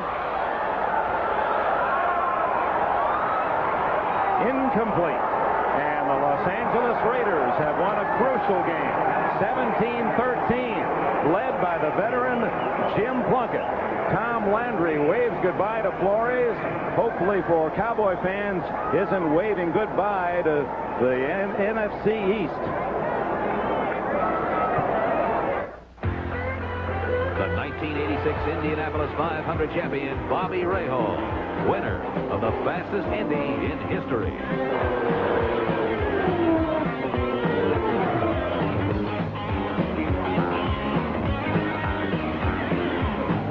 Continuing the winning tradition of Budweiser Racing Team, Bobby took the checkered flag to win the Indianapolis 500. Racing fans, this Bud's for you.